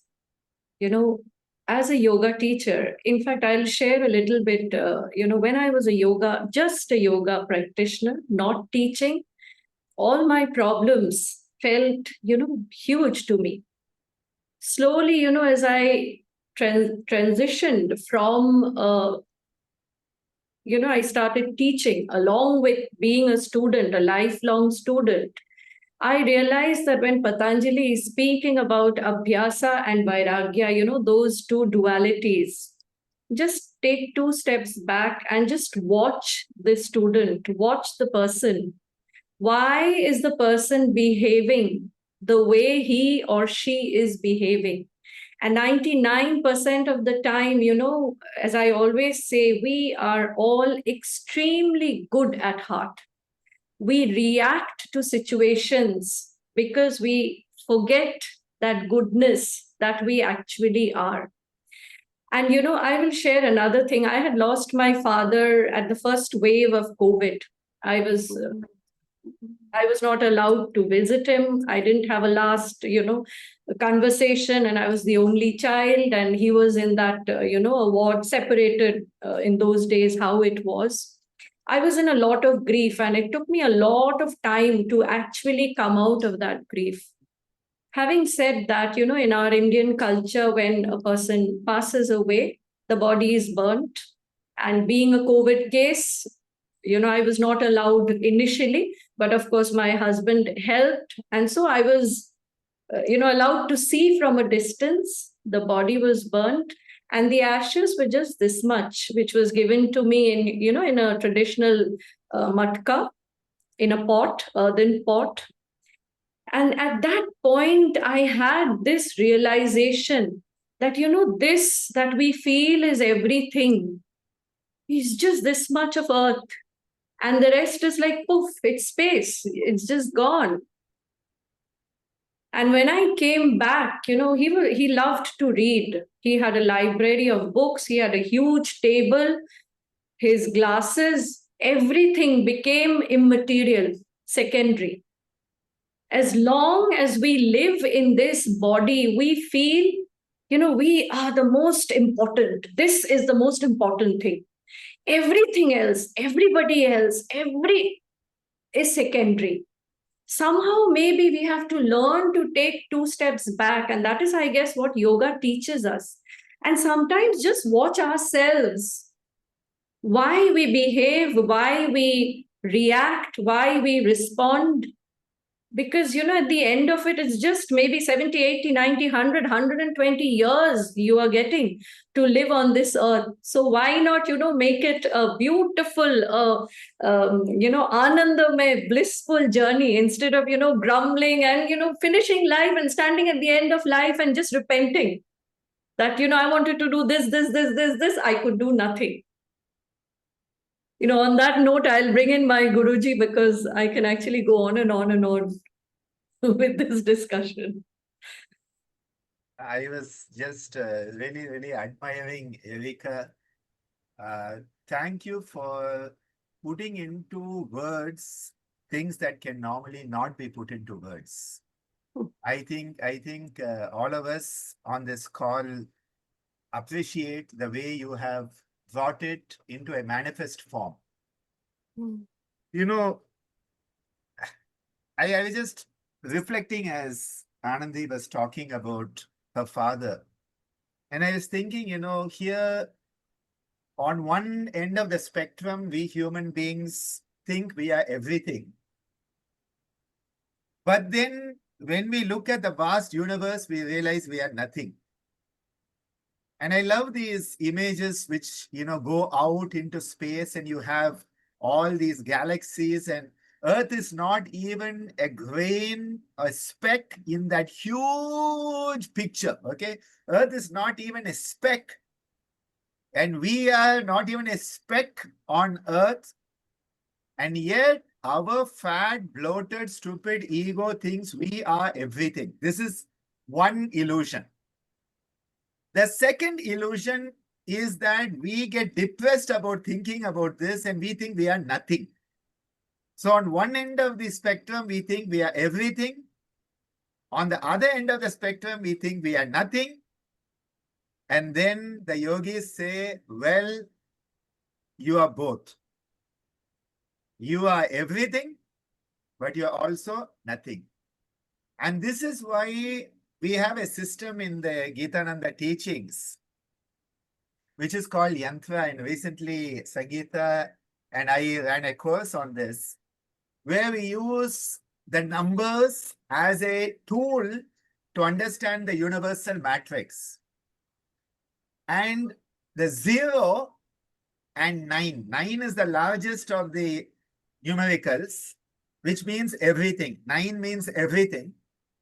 0 is nothing. And both of them have equal value in our calculation. The 0 and the 9 have equal value. And I think this is the greatness of the human existence, that we can understand we are nothing, but we can also understand we are everything. And when we move out of this ego-based limited perspective, you called it the human condition. I think this is where, there's a huge difference. The other day I gave a talk on yoga psychology. And I was saying the whole difference between the Western model, which came from Descartes and others, which says, I think, therefore I am. And I think this actually created a lot of duality in the human conditioning. Whereas the rishis said, we are, therefore we think. And I said that they both start from two ends of the spectrum. The rishi says, aham brahmasmi. So if I am the aham brahmasmi, then because of that, I have what is called a created identity. And again, Patanjali tells us, all of these created identities are false. He said the only identity that is true is the identity that you realize in the state of dhyana. He says, tasya dhyanajam anashayam. It is only in dhyanaja, in that state of meditation. I'm not even talking of meditating. Again, I have a lot of issues with the modern tendency to say yoga and meditation, yoga and pranayama.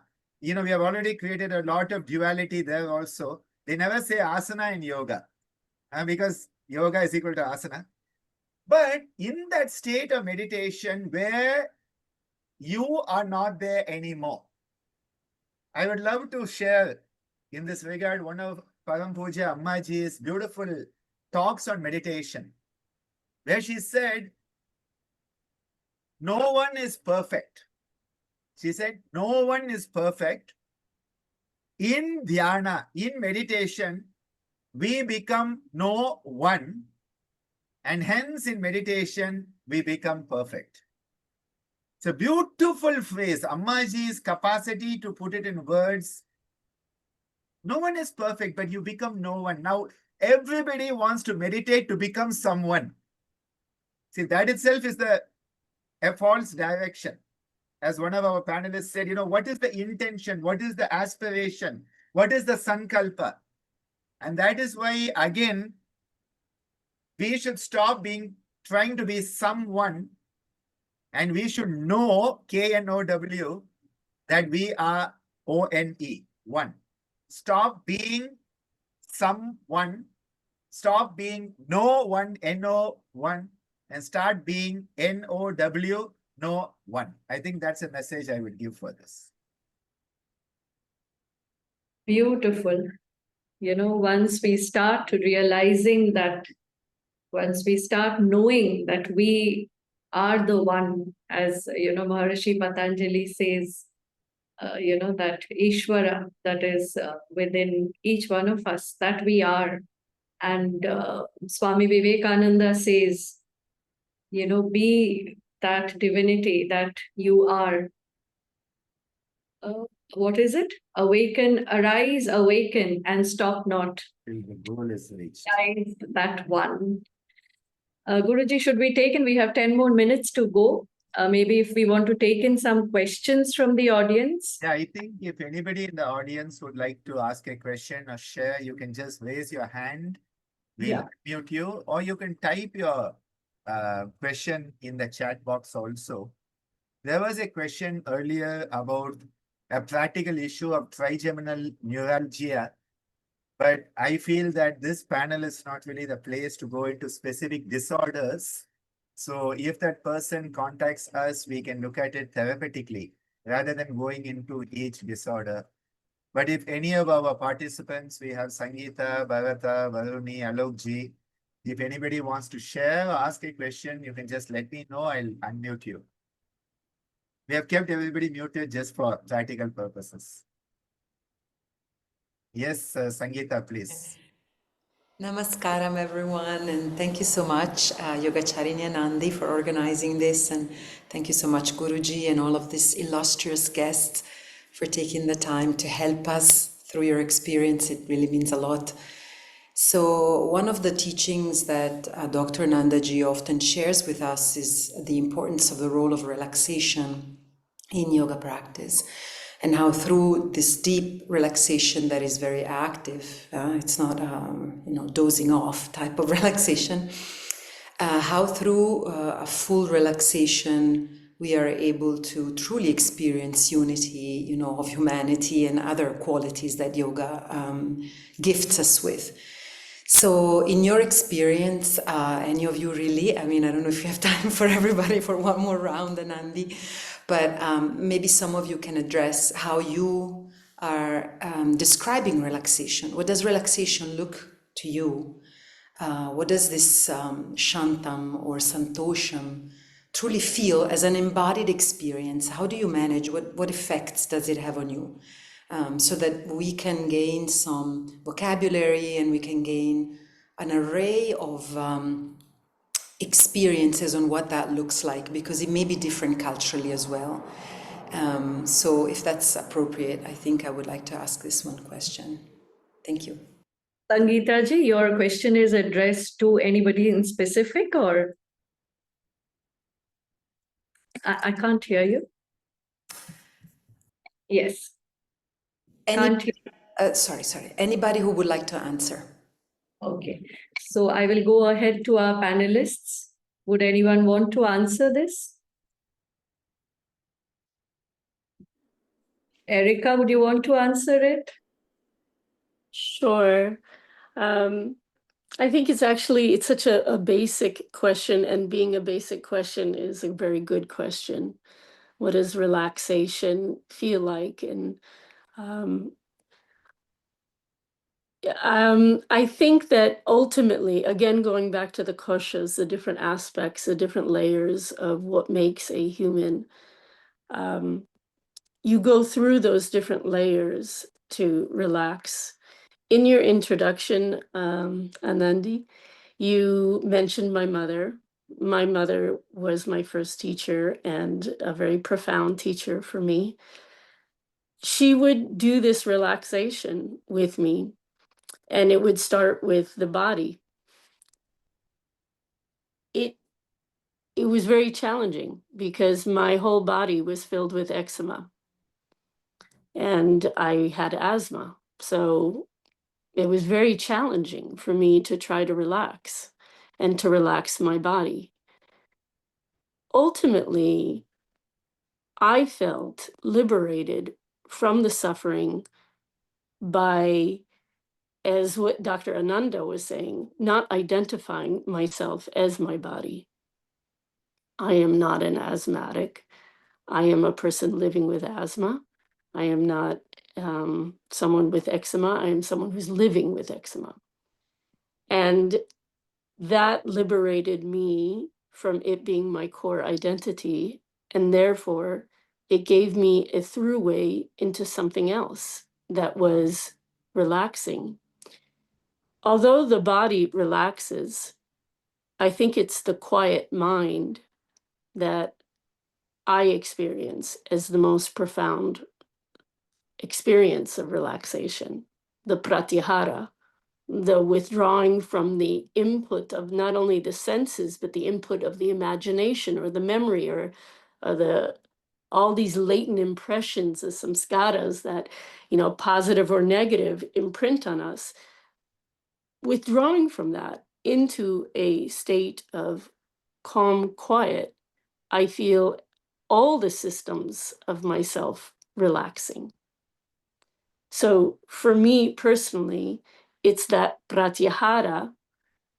I also find kind of that internal gaze toward the third eye to be very powerful for me, that these two skills quiet me in a way that take me to a place where relaxation naturally happens. Those are my favorite go-tos. Beautiful. I would like to quickly add in a few points, if I may, Sangeeta ji. See, when we look at the word relaxation, and laxation. Lax being in a state of lax is our essential nature. Yoga teaches us to relax, once again get back to that essential nature. Now, if we look at Patanjali, he gives us Abhyasa and Vairagya, the two opposites, practice and detach. Because everything in life, life itself is opposites, is duality. And when we start with asana, he says prayatna saithilya. So effort, make it effortless. Relax. And as we, proceed to pranayama, to pratyahara, dharana, dhyana. Dhyana is nothing but deep relaxation. And yet when we look at the, human body, there's movement happening at every point. Every cell is moving. There's breath. There is movement at every moment. As long as we are alive, there is movement. So what is this relaxation? I guess that is the answer. Maybe, a state of samadhi can really, explain to us. My 2 bits of sharing there. I think we have Nilachal and Alok J with some questions. So Dr. Partho also, he's my student, yeah. So we'll start with Alok Ji. I think he was the...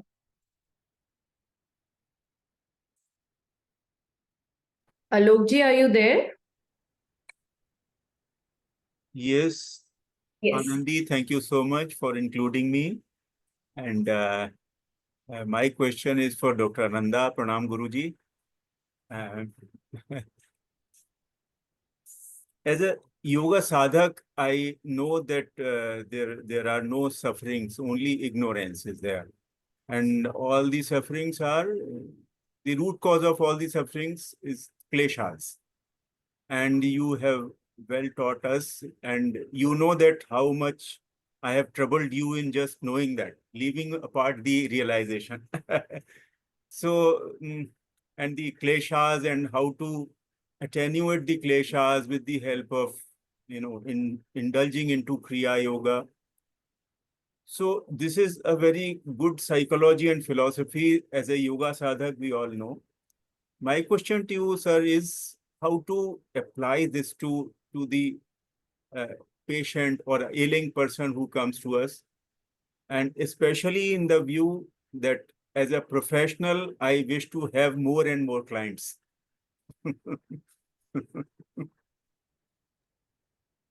I think, this whole thing is we want more and more, but what we need is less and less. And I think that is again a human condition. I think, what Erika just shared a few moments ago gives us a very good foundation. I am not a patient of this. I am not the sufferer of this. This is a temporary phase. This is a breeze that may be cool some days, may be hot some days. This is a wave that may lift me up some days or push me into the sand and get my face filled with sand other days. It is just a wave. It is just a breeze. It is not me. I think this is where Patanjali's foundational teaching of Pratipaksha Bhavana, developing the contrary perspective, is so vital in day-to-day living. Because some days people are nice to you, some days people are not so nice to you. The same person. Sometimes certain places you have positive experience, sometimes same place you have negative experience. So what has changed here is our perception. And this is why remodeling our perception, which is cognitive behavioral therapy based on Patanjali's Pratipaksha Bhavanam, I call it intellectual property theft, but nobody agrees with me. Pratipaksha Bhavanam is that you realize when there is a negativity, remember the time of the positivity. When there is a positivity, remember the time of the negativity. So in my own relationships, whenever somebody is being a pain in the wrong place, I think of the times they have been an amazing blessing in my life. And when people are a blessing in my life, I don't forget the times they were a pain in the wrong place. Because when you do this, you will automatically come into Sthita Prajna, Samabhava, equilibrium will happen. And when somebody praises you, remember the days that they scolded you. And when people are scolding you, remember that sometimes they also treat you well. So I think if we find this, Sukha Dukkha, Punya Apunya, Mana Apamana, Shita Ushna, Raga Dvesha, we start to transcend it. So in my own day-to-day life, this is what I do, not as a yoga sadhaka, not as a yoga charya, not as Guruji, but just as a human being striving to be a noble human being. Lovely. We will go next to Dr. Partho Krishna Ghosh. Partho, please unmute yourself and maybe have our video on. Yes.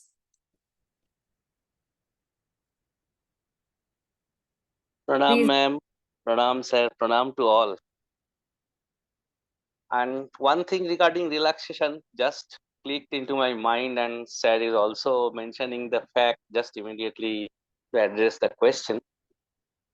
So we have done in mathematics some matrix equations, matrix operators in quantum mechanics.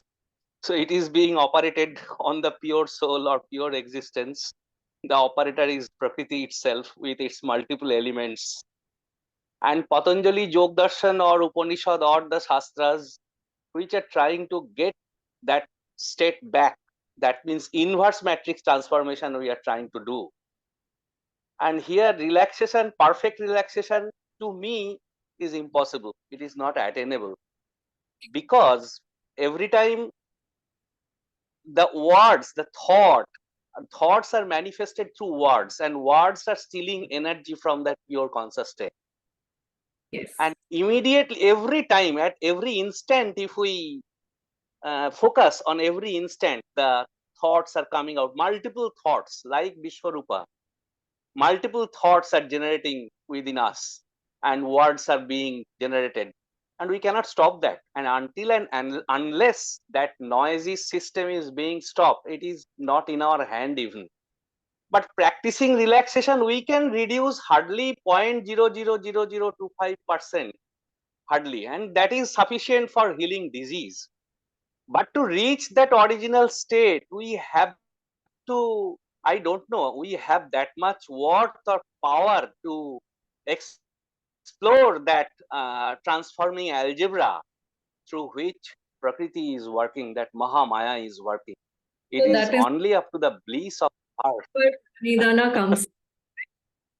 That is where Ishwar Yes. Pranidhana comes. So yes, only we have to, if we concentrate on the generating point of words, from words are coming out following a single emotion even, Yes. then also it is easier to attain some relaxing state. It will be dynamic equilibrium maybe, but static, it is beyond our scope and question. So this one. Thank you everyone. Pranam to all. Thank you. We will go ahead to Nilachal. Nilachal, dear, your question, please. Namaste everyone, and thank you Anandi ji and Ananda sir and everyone who have organized this session. And really it was wonderful, like wherever we were having some questions in between and we were getting the answer with the next questions of yours and answers of with the all the speakers. And thank you so much for organizing this. I have a question to Eddie Stern. I still remember like 5 years ago, I had one of his course like engineering health, which was the introduction to yoga and physiology, offered by the New York University online course. So I still remember like how he was teaching, and it was really wonderful knowing him and understanding his teachings, and now interacting in person. So I have a question, like you mentioned, related to the social media uses with the students, like they are reducing and they are actually paying more attention to their own work and like what the really things matters in that. I just want to ask you like how what kind of teachings you have like experienced with them, or what kind of teachings they are required to give them, because now social media in our place, if you see, it is boom, like everybody is engaged in social media.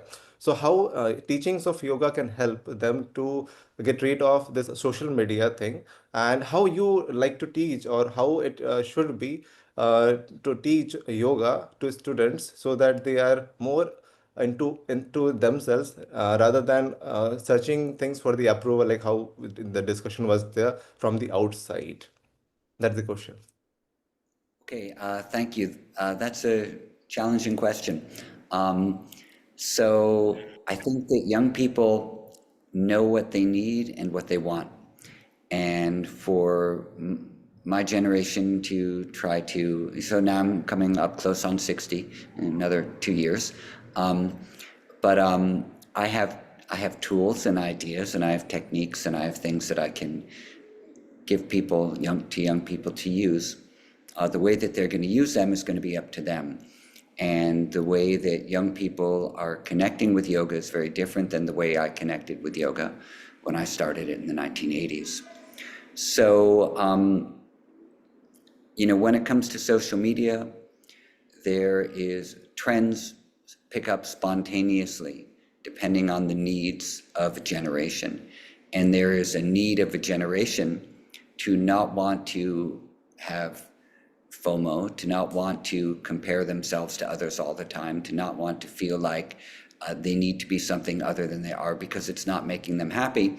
So a spontaneous trend picks up where they go, I'm not going to engage in a type of media which is making me feel terrible all the time. My daughter is part of this trend. She dumped Instagram and Snapchat and everything probably 3 or 4 years ago. She's 25 now. So about 4 years now, she hasn't been on anything, and she's really happy to not be on anything. And a lot of her friends are not on anything either. They connect by making phone calls and by sending texts, and they don't care about the false world created on social media. I'm very proud of her. And I'm on social media rarely, but and I know I mainly use it for work purposes, but it's not a real world, and it's not. And I've made some great friends on Instagram, so I'm not downplaying the benefits of using it. But young people know what they want, and they know what they need. And I remember that very, very well from when I was a younger person myself. I knew what I wanted, I knew what I needed, and then I created the conditions in my life to go ahead and do those things. And then I found people who could teach me things like yoga, and then I applied those teachings to actualize the type of existence I wanted to have within my own being. So I was a young person who sought out the teachings of wiser elders who gave me guidance, but I didn't try to do what they did and live the lives that they lived. What I tried to do was apply those teachings to fulfill my own individual life. So as a yoga teacher, I think what many people do, and the people who are most successful with it, are going to understand that these are tools, these are techniques, they've been around for a very long time, and they are helpful for people to be comfortable in their own being. And maybe I might say a few words on relaxation in a moment also. And as you become comfortable in your own being, then all sorts of amazing things start to happen. Alignment with principles, with purpose, with morality, with meaning automatically starts to come. And then you have these ways of continuing to connect with that. So doing some asanas, doing some pranayama, doing some meditation, doing some devotional practices are connecting mechanisms to remembering who we are, being comfortable in our own selves, and then letting our lives blossom. And then, the universal informational messages, the Ratambara Tatra Prajna, are going to start flowing forth, and we become aligned. So I think that's kind of an answer that I would give to you, if that's acceptable. And if I may, go. You had a follow-up question, or you're good? Okay, super. And one thing, if I may add in a quick thing about relaxation, Anandi, is that okay? Absolutely. Please go ahead. Thank you. So from a yoga perspective, as far as I understand it, the mind and body are a continuum. They're not separate things. From Taittiriya Upanishad model, we see that the koshas pervade each other and fill each other in exactly the same shape as all of the others. So Ananda fills the Vijnana, fills the Maya, fills the Prana, fills the Annamaya, all in the same shape. So mind-body are a continuum. When we practice something like a relaxation practice, we are generally speaking, but not always, addressing the physical body first, but there's no difference between the physical body and the mind. These are an expression of the same thing. When we talk about relaxation response, this is the stimulation of the parasympathetic nervous system, which is ruling over the relaxation response, which means it's a little bit different than the stress response, which is the thing which we're under the influence of a lot that causes us to feel like we need to relax. So if we are suffering from stress response because the world is making a lot of demands on us, which the world kind of does, then we feel like I need to do something like I have to relax. So then we engage in these practices that are going to stimulate the relaxation response. All of these different chemicals are going to be flooding through the blood and through the nervous system, etc. Now, when that happens, the pranamaya kosha also is going to become calm and flow in a more harmonious, very deliberate type of a manner, and the mind is going to come along with that. And so we're going to go into these deeper states of calm, and the effects of stress response are going to be leaving us for the time being until we're fully established in that space. So in terms of relaxation, mind and body go together, but that's not all there is to it, because then there's going to be these other levels of relaxation too. So Swami Hariharananda Aranya said very nicely in his commentaries on Yoga Sutra that the acme of calmness, the pinnacle of calmness, where you can get no higher a calm than can be attained, is samadhi.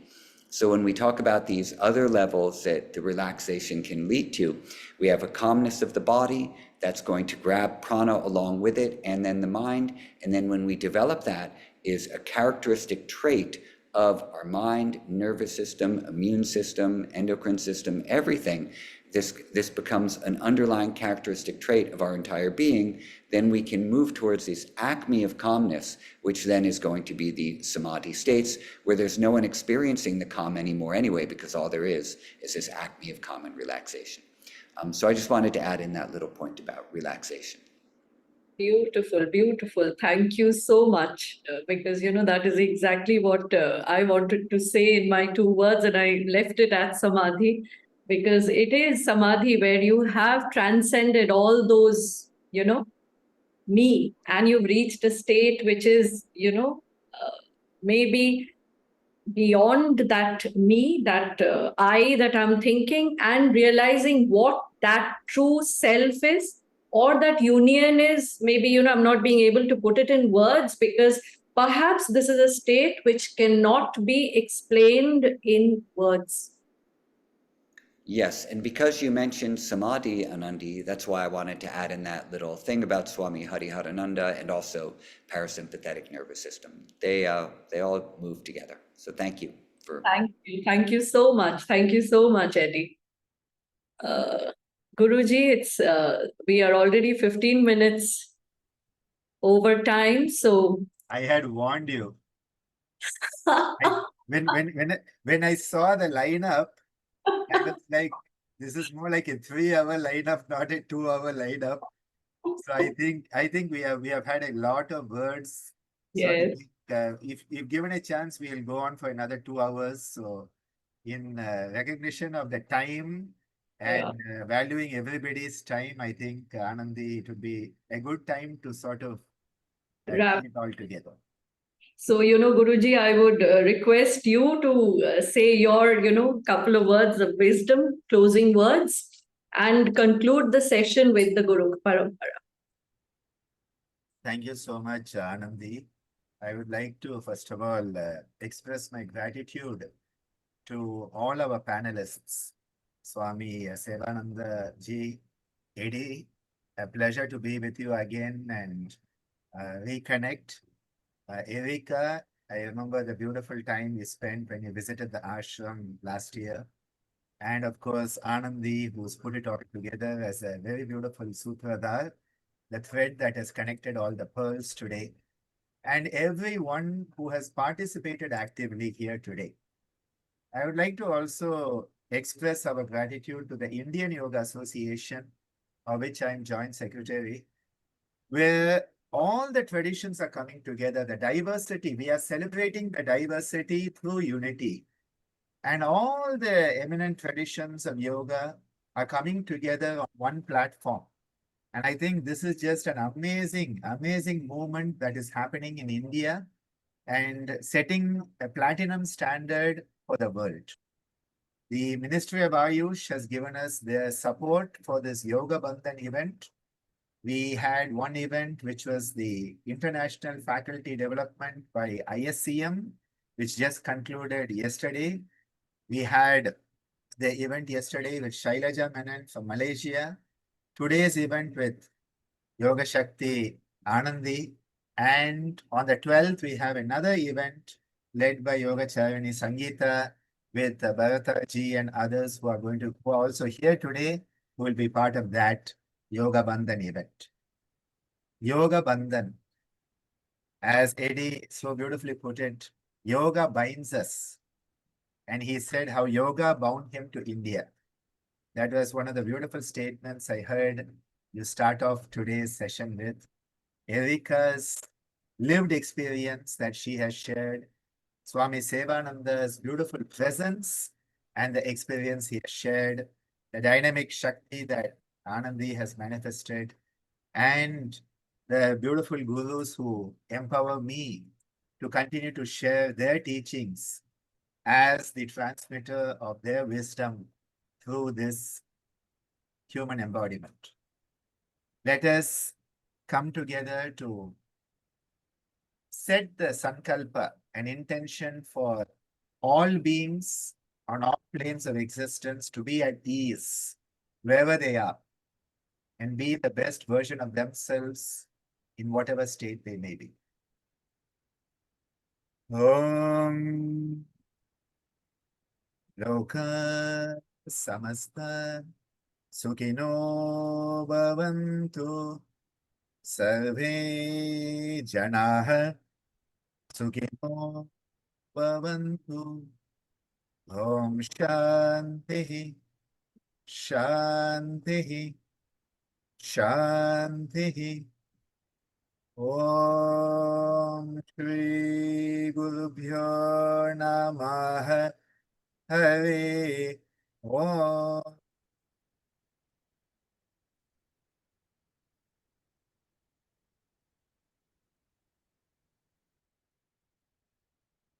Thank you so much, everyone. Thank you, my beloved speakers, Erika, Eddie, Swamiji, and of course, Guruji, and our beautiful audience who stayed with us, even though we pulled it till 20 minutes. And we look forward to doing more of this and having everyone on board again in the near future. Namaste and have a very good morning, very good day, very good night, wherever you are. Thank you so much. Thank you, Anandi, and thank you, Dr. Anandaji, so much. See you guys soon. And thank you, everyone, for attending. Erica, pleasure to meet you. Swamiji, wonderful to see you. Last few. Yes. Namaste, everyone. What a great pleasure. I agree, Eddie. I look forward to more. Dr. Ananda, always so inspiring. I look forward to the next time we see each other. Swami at Parmat, I look forward to sharing in your presence of great smiles. Anandi, thank you.